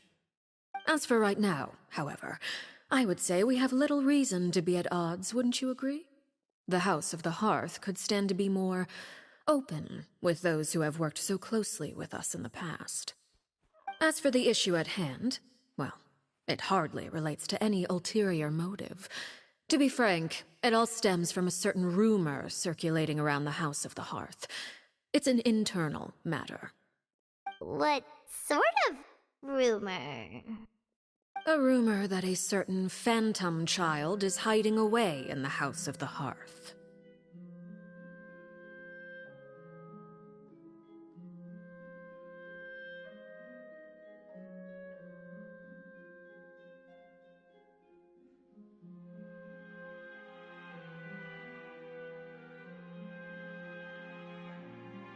A phantom child?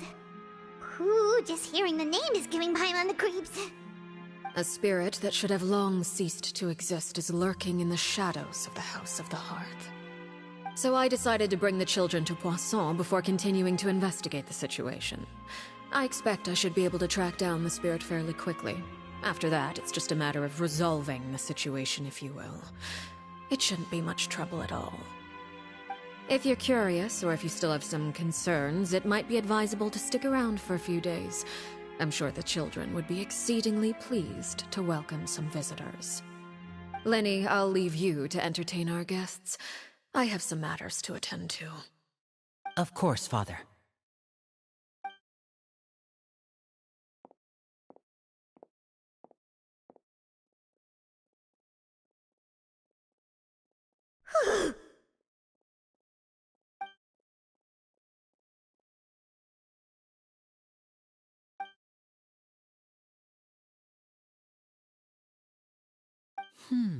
It has long been a dream of mine to invite you to our home and introduce you to my other siblings. You're quite well known in the organization already. A lot of people have been talking about you, especially after everything with the prophecy. If you're willing, why don't you stay a while and have a little chat with us? Alright. We don't have anything else to do right now anyway. But let's be clear, we're just gonna be there as guests, okay? Don't get any funny... Oh, wait a second. For your guests, that probably means we'll be treated to lots of yummy food, right? Of course. During our stay in Poisson, we've been helping out the locals with some fishing. We bring in quite the bounty every day. In fact, today's the perfect chance for me to show you what I can do in the kitchen. Let's go. I'll take you to where we're staying.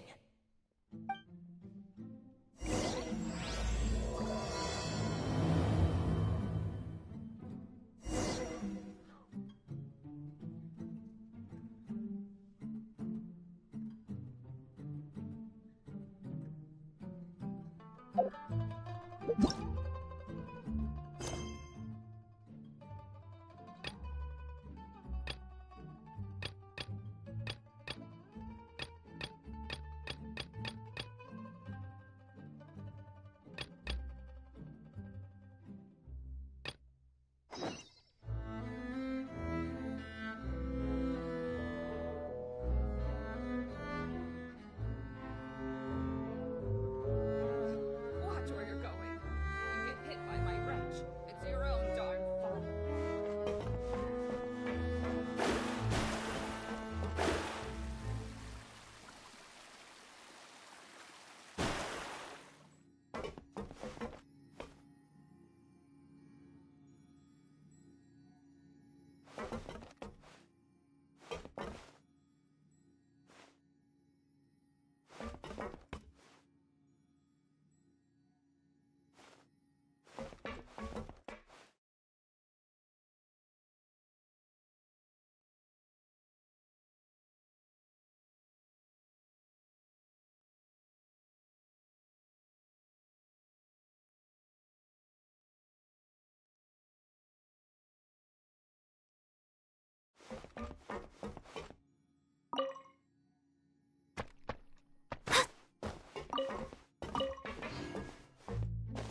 Fate is called as such, for it cannot be changed, nor can it be reversed.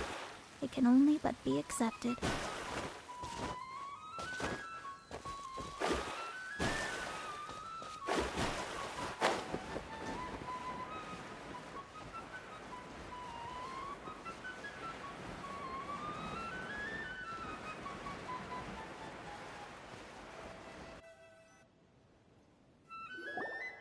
Thank you all for clearing Caesar's name. I never would have guessed that Lorenzo was the real Phantom Weasel. He never showed any signs that there were problems between him and Caesar in public. From the outside, it looked like they got along great. To think that lowlife's been living life to the fullest all this time, while Caesar's name was getting dragged through the mud. It's a travesty. At least his soul can finally rest in peace now, thanks to your efforts.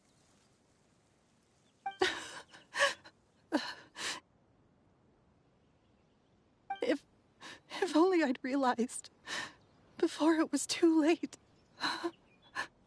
Don't blame yourself, Gemma. This isn't your fault. Yeah, you still have the rest of your life to live. Caesar wouldn't want to see you spending it feeling guilty. Cheer up, Gemma. My brother's doing a magic show at the Opera House tomorrow evening. Would you like to come along? It might raise your spirits. This show will be a special one. We're holding it in Caesar's honor. In Caesar's honor? Really? Oh, thank you. I'll be there. Great. We'll see you tomorrow evening. Traveler, Paimon, don't be late. Don't worry, we'll be there. No way are we gonna miss out on a free magic show. Wait, Paimon feels like we're forgetting something. Oh yeah, Caesar's diary! We never found out if the two kids Caesar taught magic to were Linny and Lynette or not. Linny changed the topic back in the workshop, so we didn't get a chance to bring it up. Oh well, guess we'll just have to ask Linny tomorrow evening.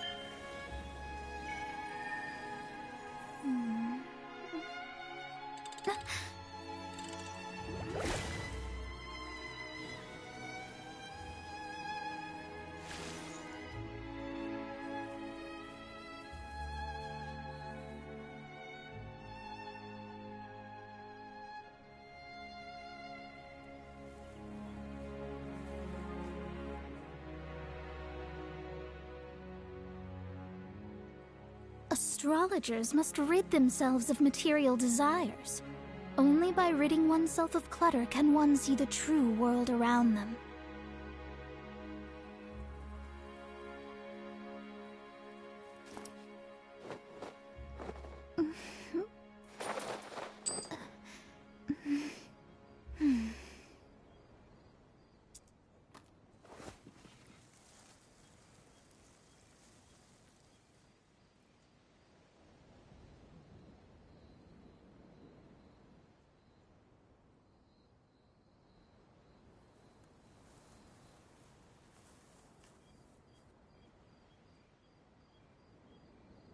Fate is called as such, for it cannot be changed, nor can it be reversed.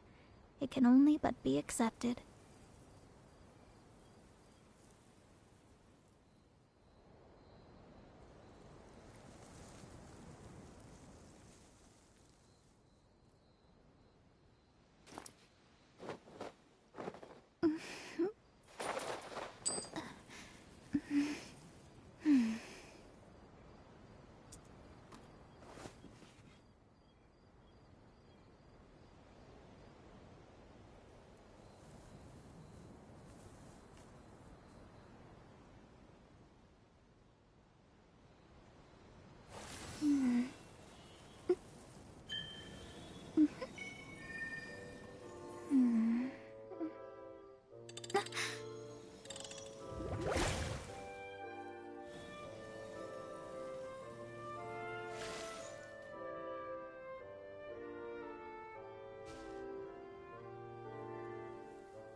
Astrologers must rid themselves of material desires.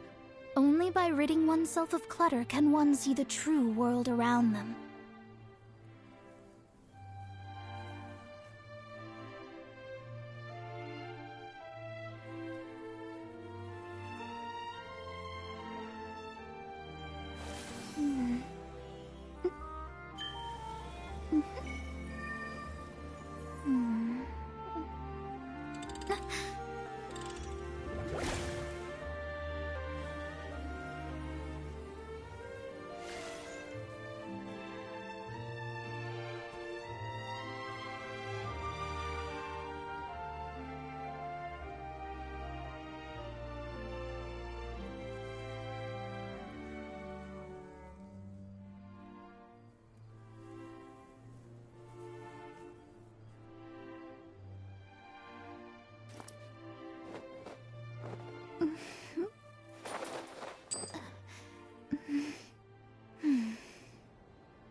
Divination is about precisely foretelling one's written destiny.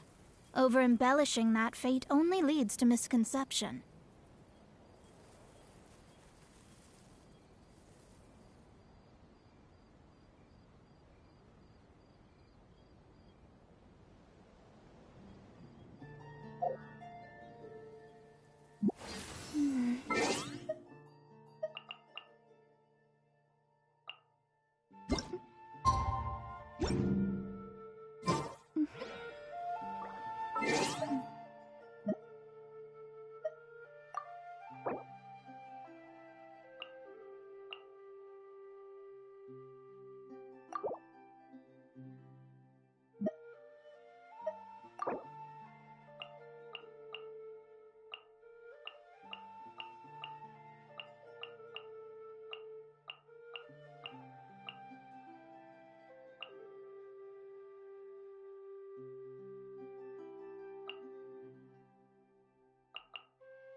Victory is almost... that have a name.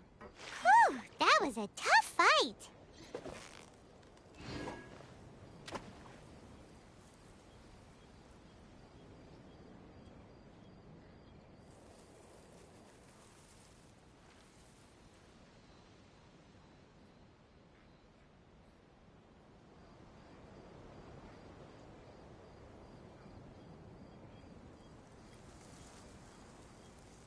I only bring in things that have a name.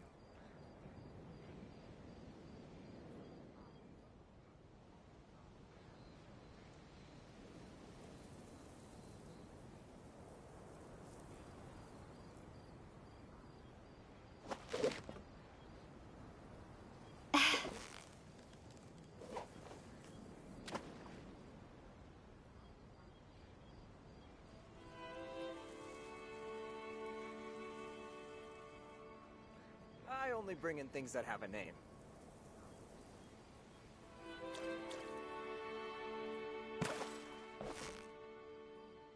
Yeah, you... What is it? What is it? Is it another Paimon?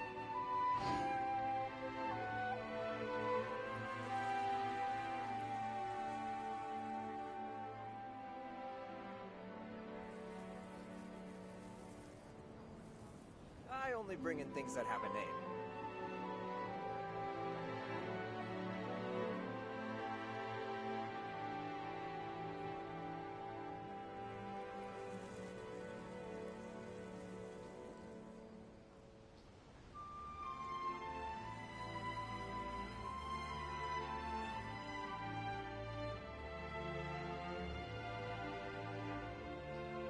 I only bring in things that have a name.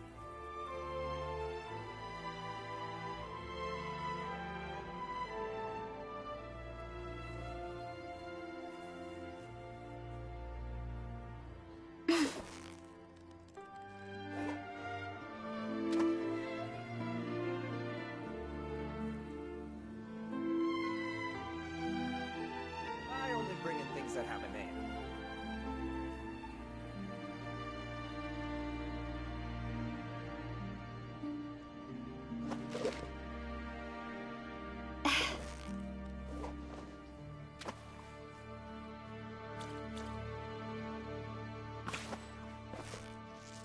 Victory is almost...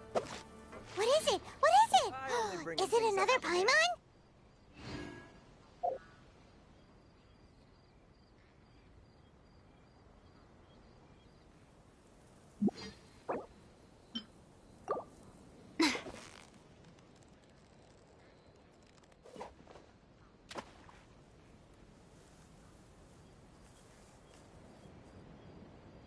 I only bring in things that have a name.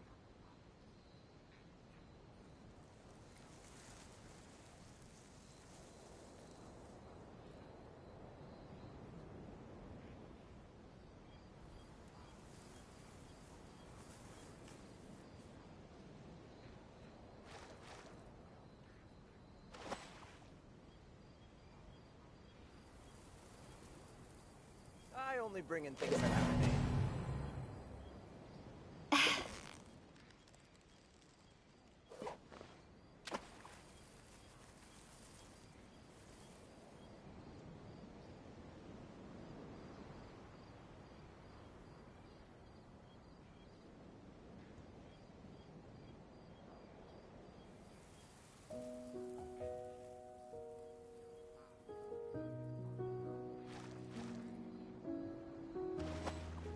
I only bring in things that have a name. So close, so close! Stay...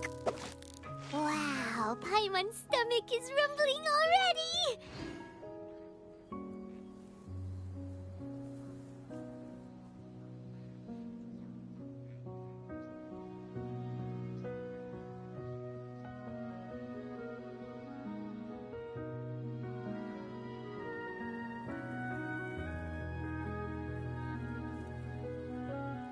I only bring in things that have a name.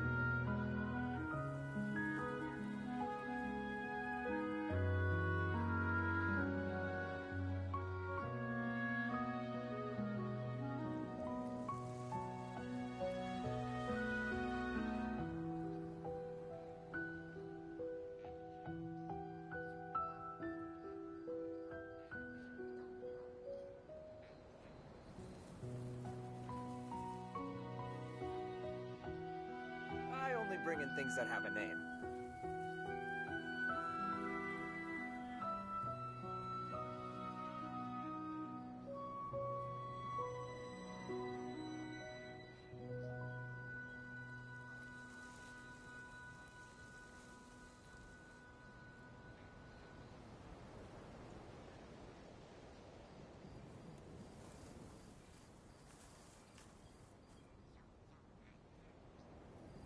I only bring in things that have a name.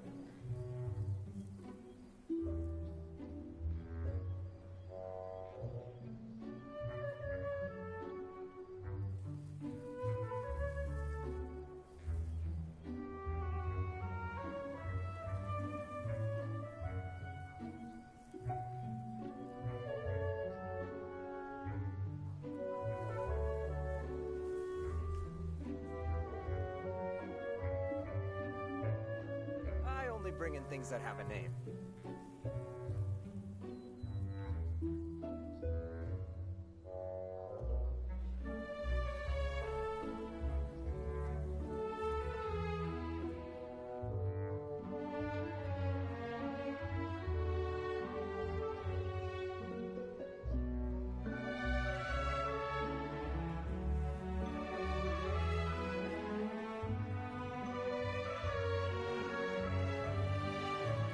I only bring in things that have a name.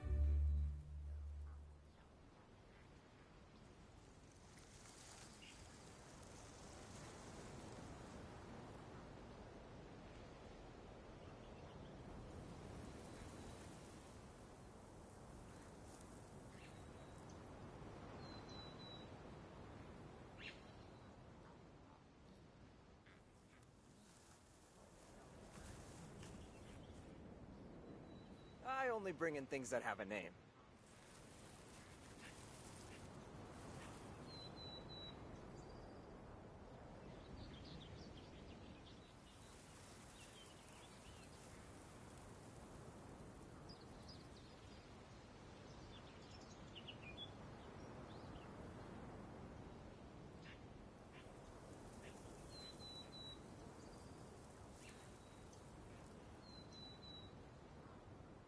I only bring in things that have a name.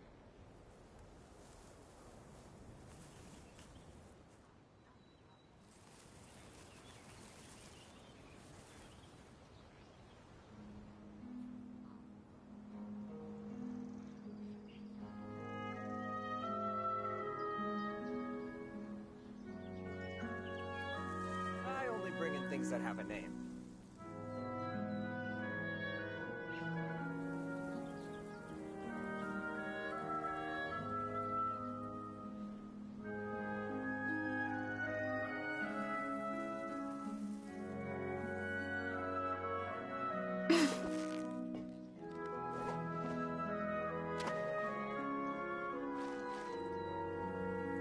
I only bring in things that have a name.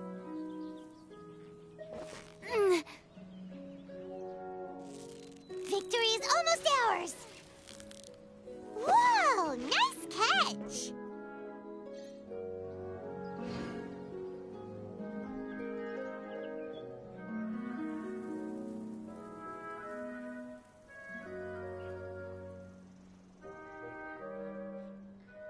I only bring in things that have a name.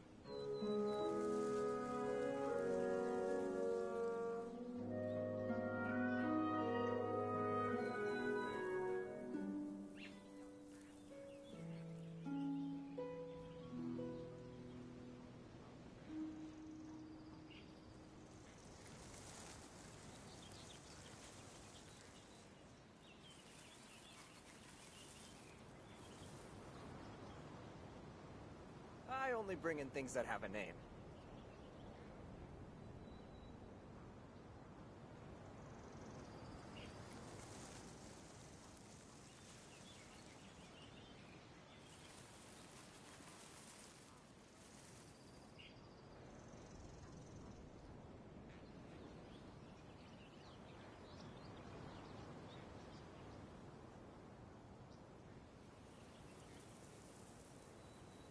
I only bring in things that have a name.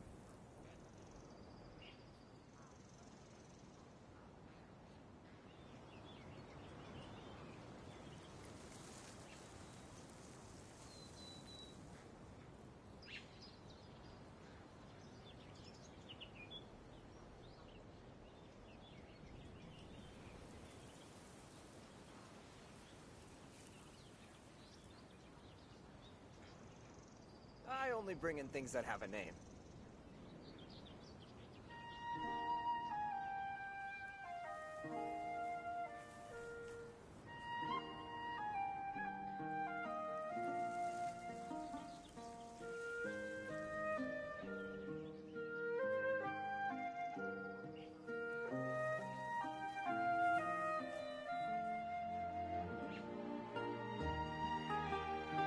I only bring in things that have a name.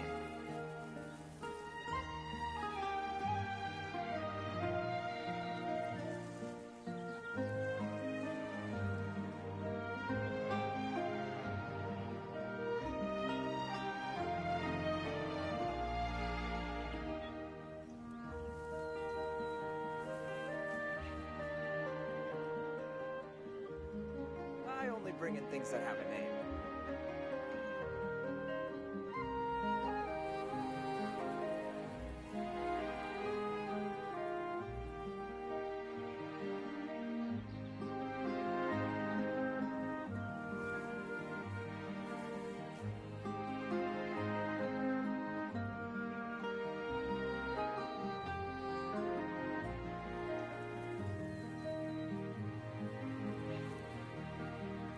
I only bring in things that have a name.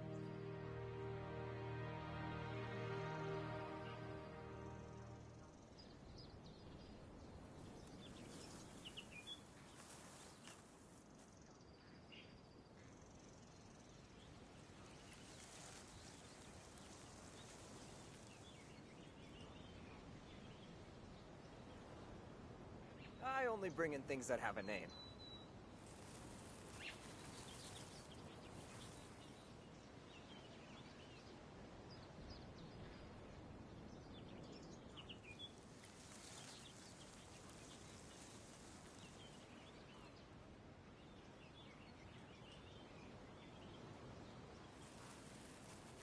I only bring in things that have a name.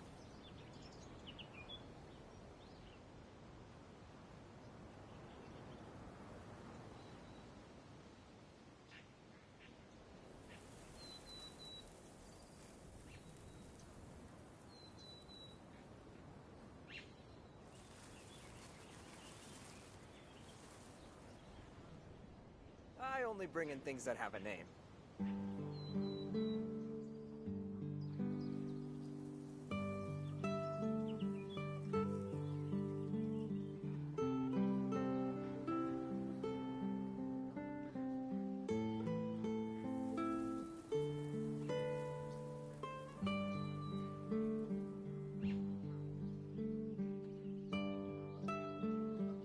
I only bring in things that have a name.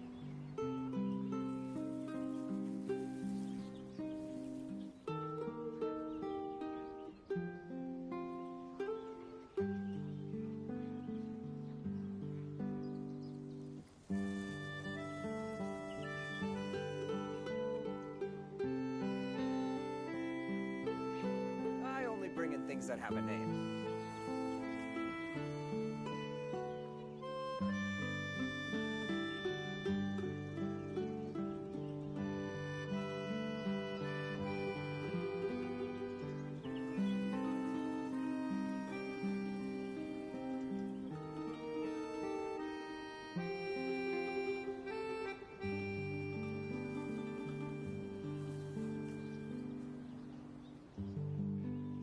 I only bring in things that have a name.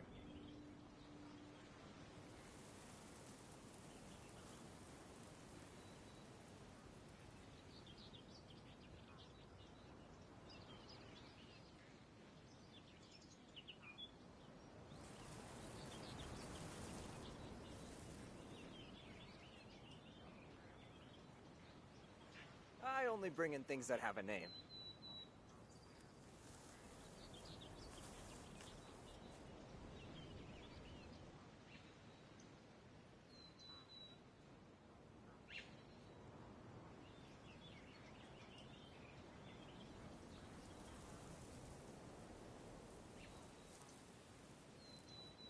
I only bring in things that have a name.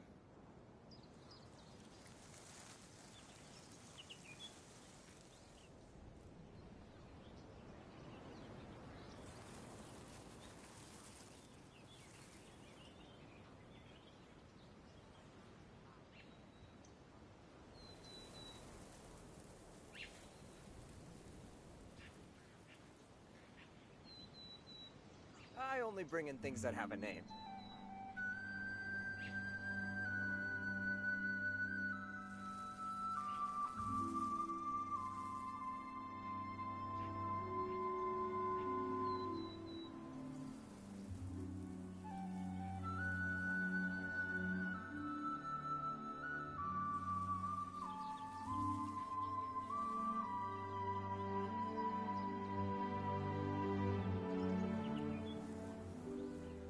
I only bring in things that have a name.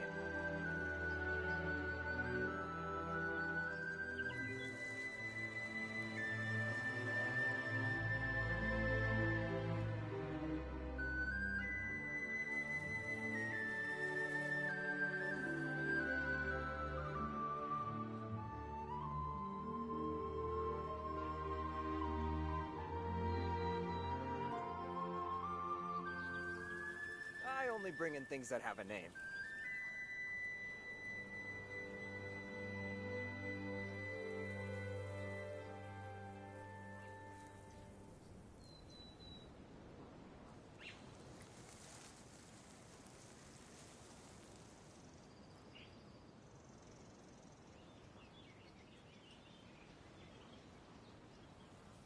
I only bring in things that have a name.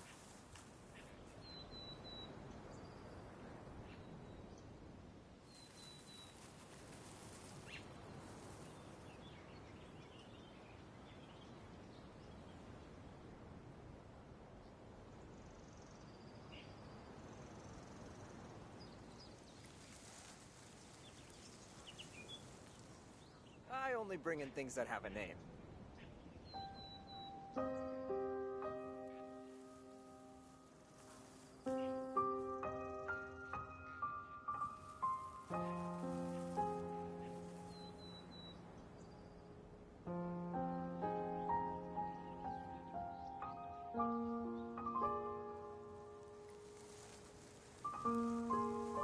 I only bring in things that have a name.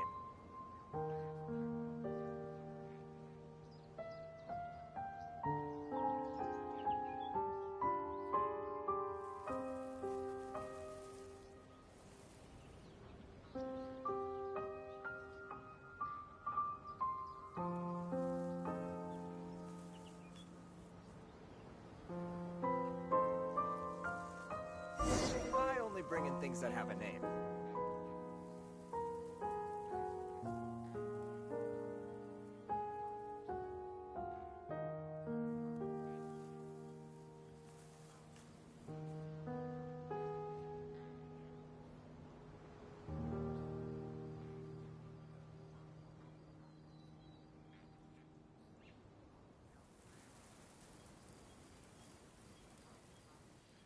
I only bring in things that have a name.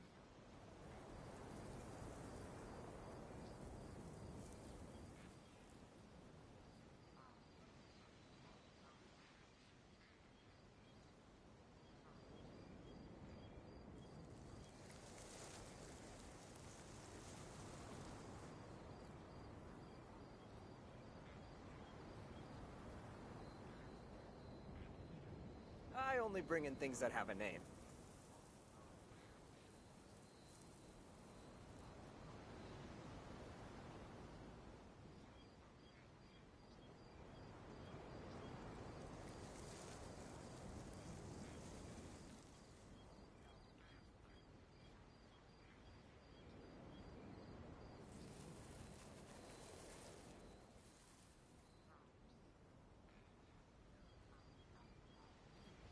I only bring in things that have a name.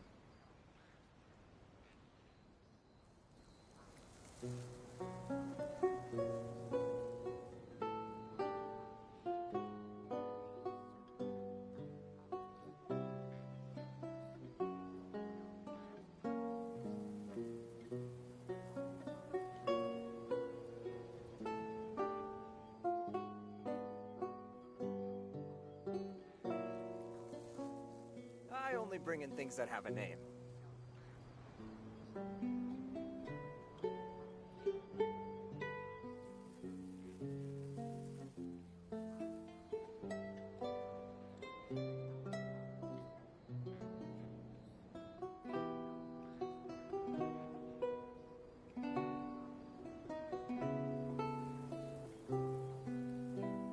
I only bring in things that have a name.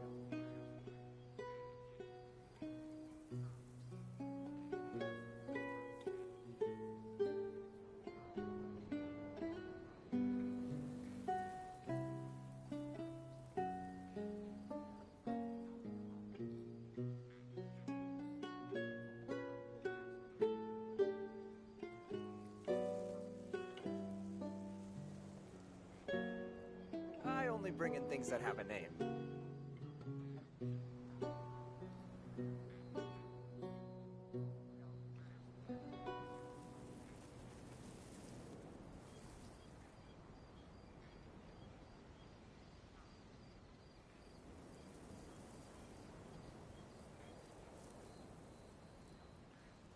I only bring in things that have a name.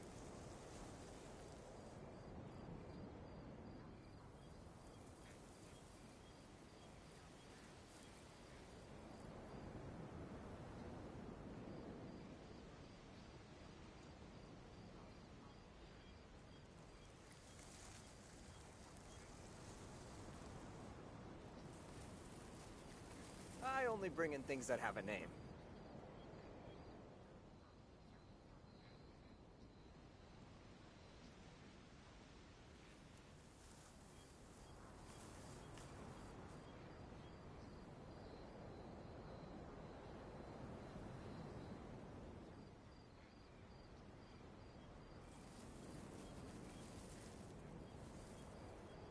I only bring in things that have a name.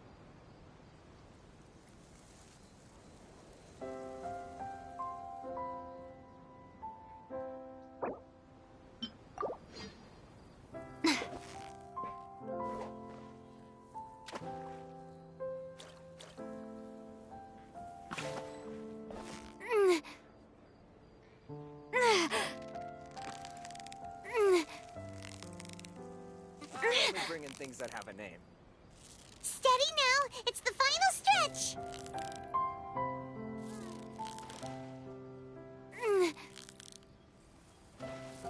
Whew, that was a tough fight!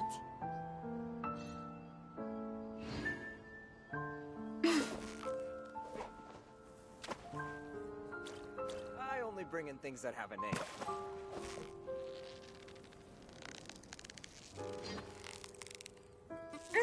So close, so close! Stay cool! Wow, Paimon's stomach is rumbling already!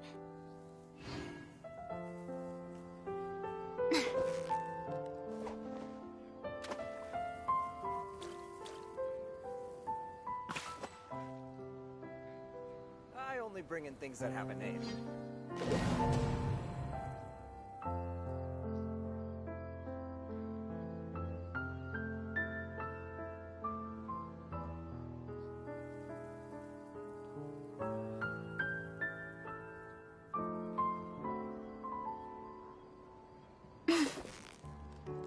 I only bring in things that have a name.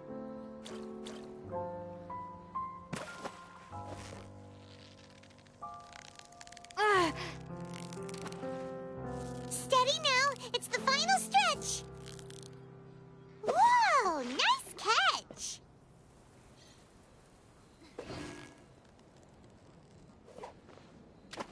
I only bring in things that have a name.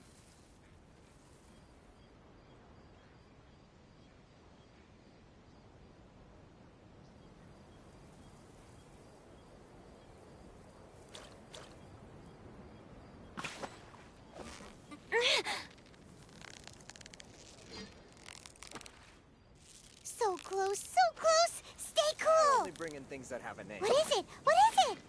Is it another Paimon?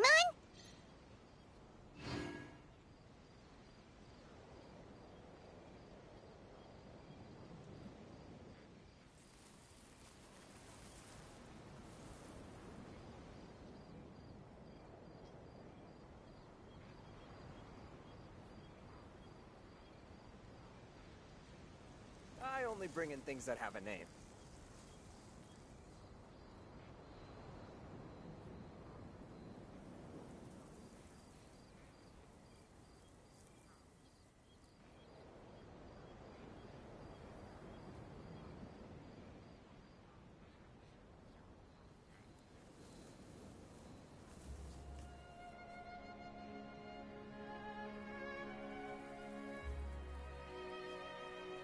I only bring in things that have a name.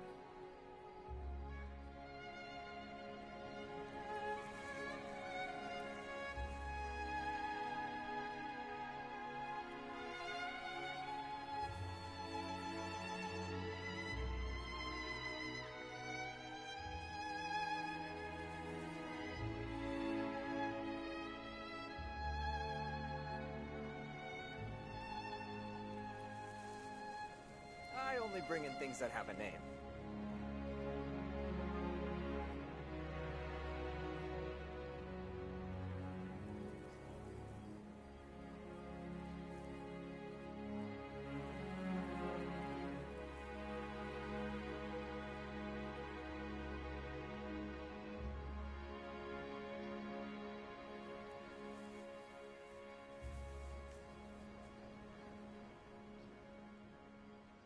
I only bring in things that have a name.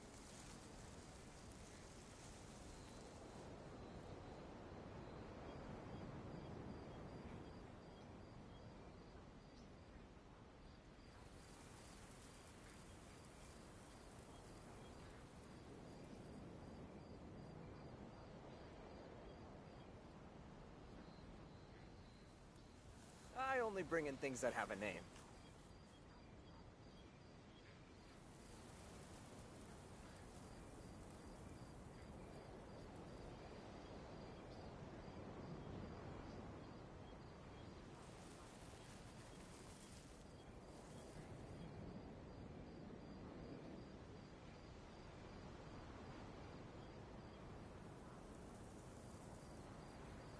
I only bring in things that have a name.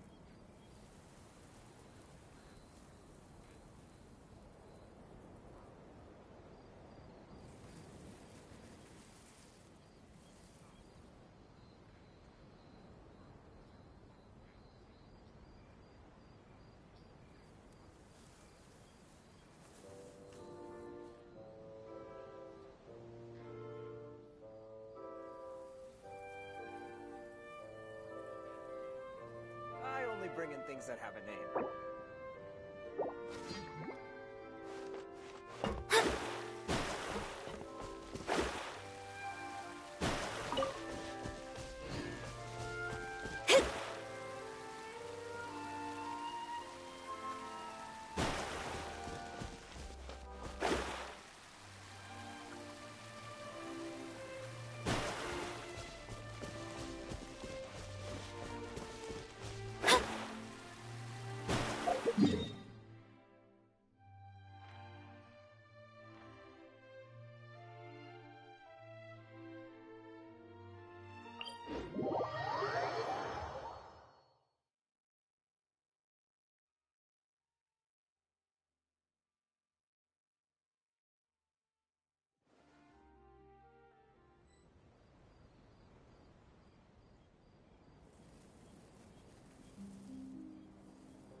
Seems like the stories here never have a happy ending.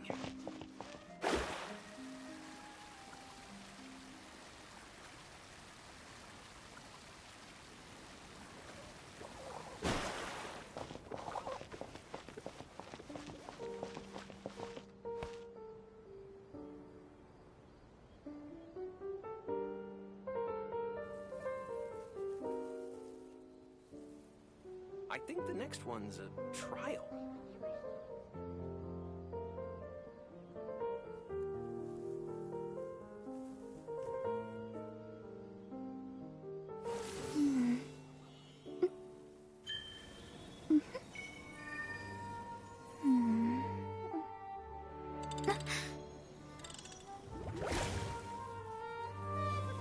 I think the next one's a trial.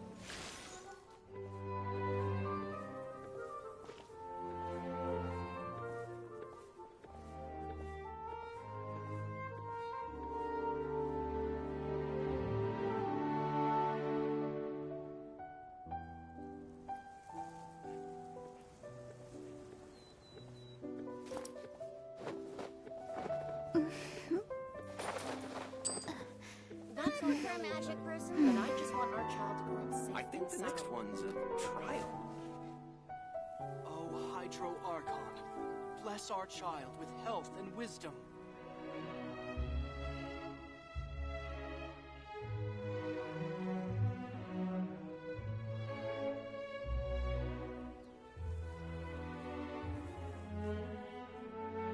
Astrologers must rid themselves of material desires.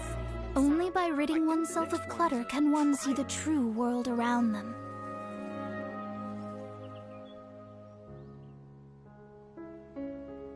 O Hydro Archon, bless our child with health and wisdom.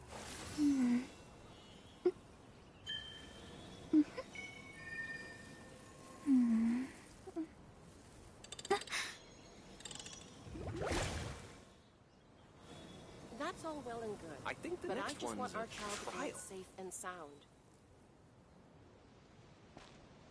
O Hydro Archon, bless our child with health and wisdom.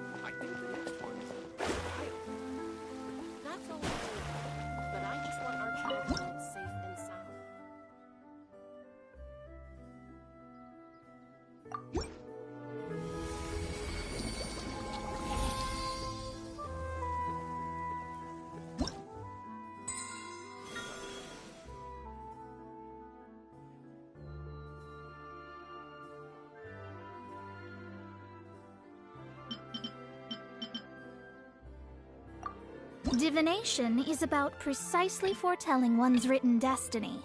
Over-embellishing that fate only leads to misconception.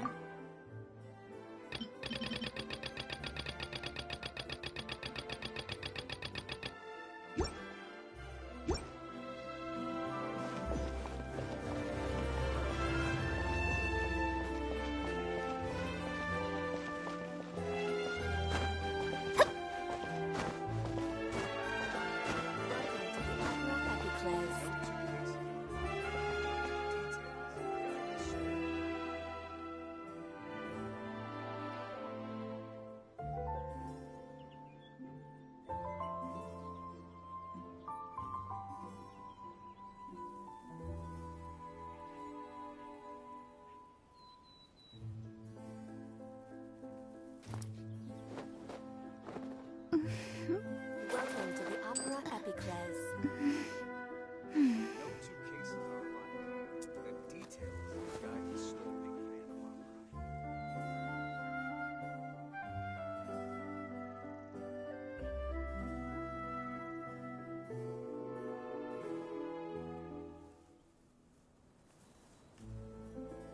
Welcome to the Opera Epiclese.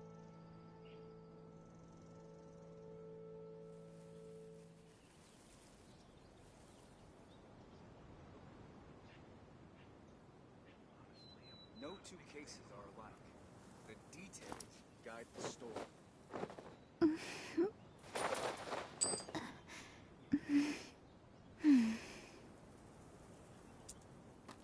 Welcome to the Opera Epiclese.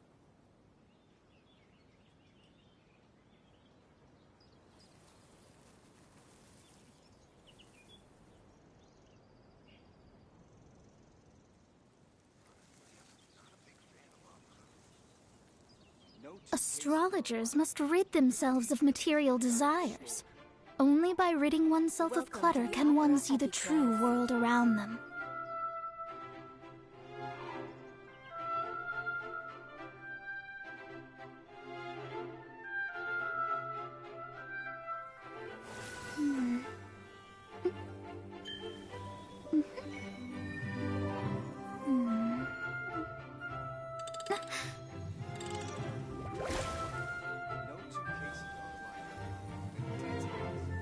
Welcome to the Opera Epiclese.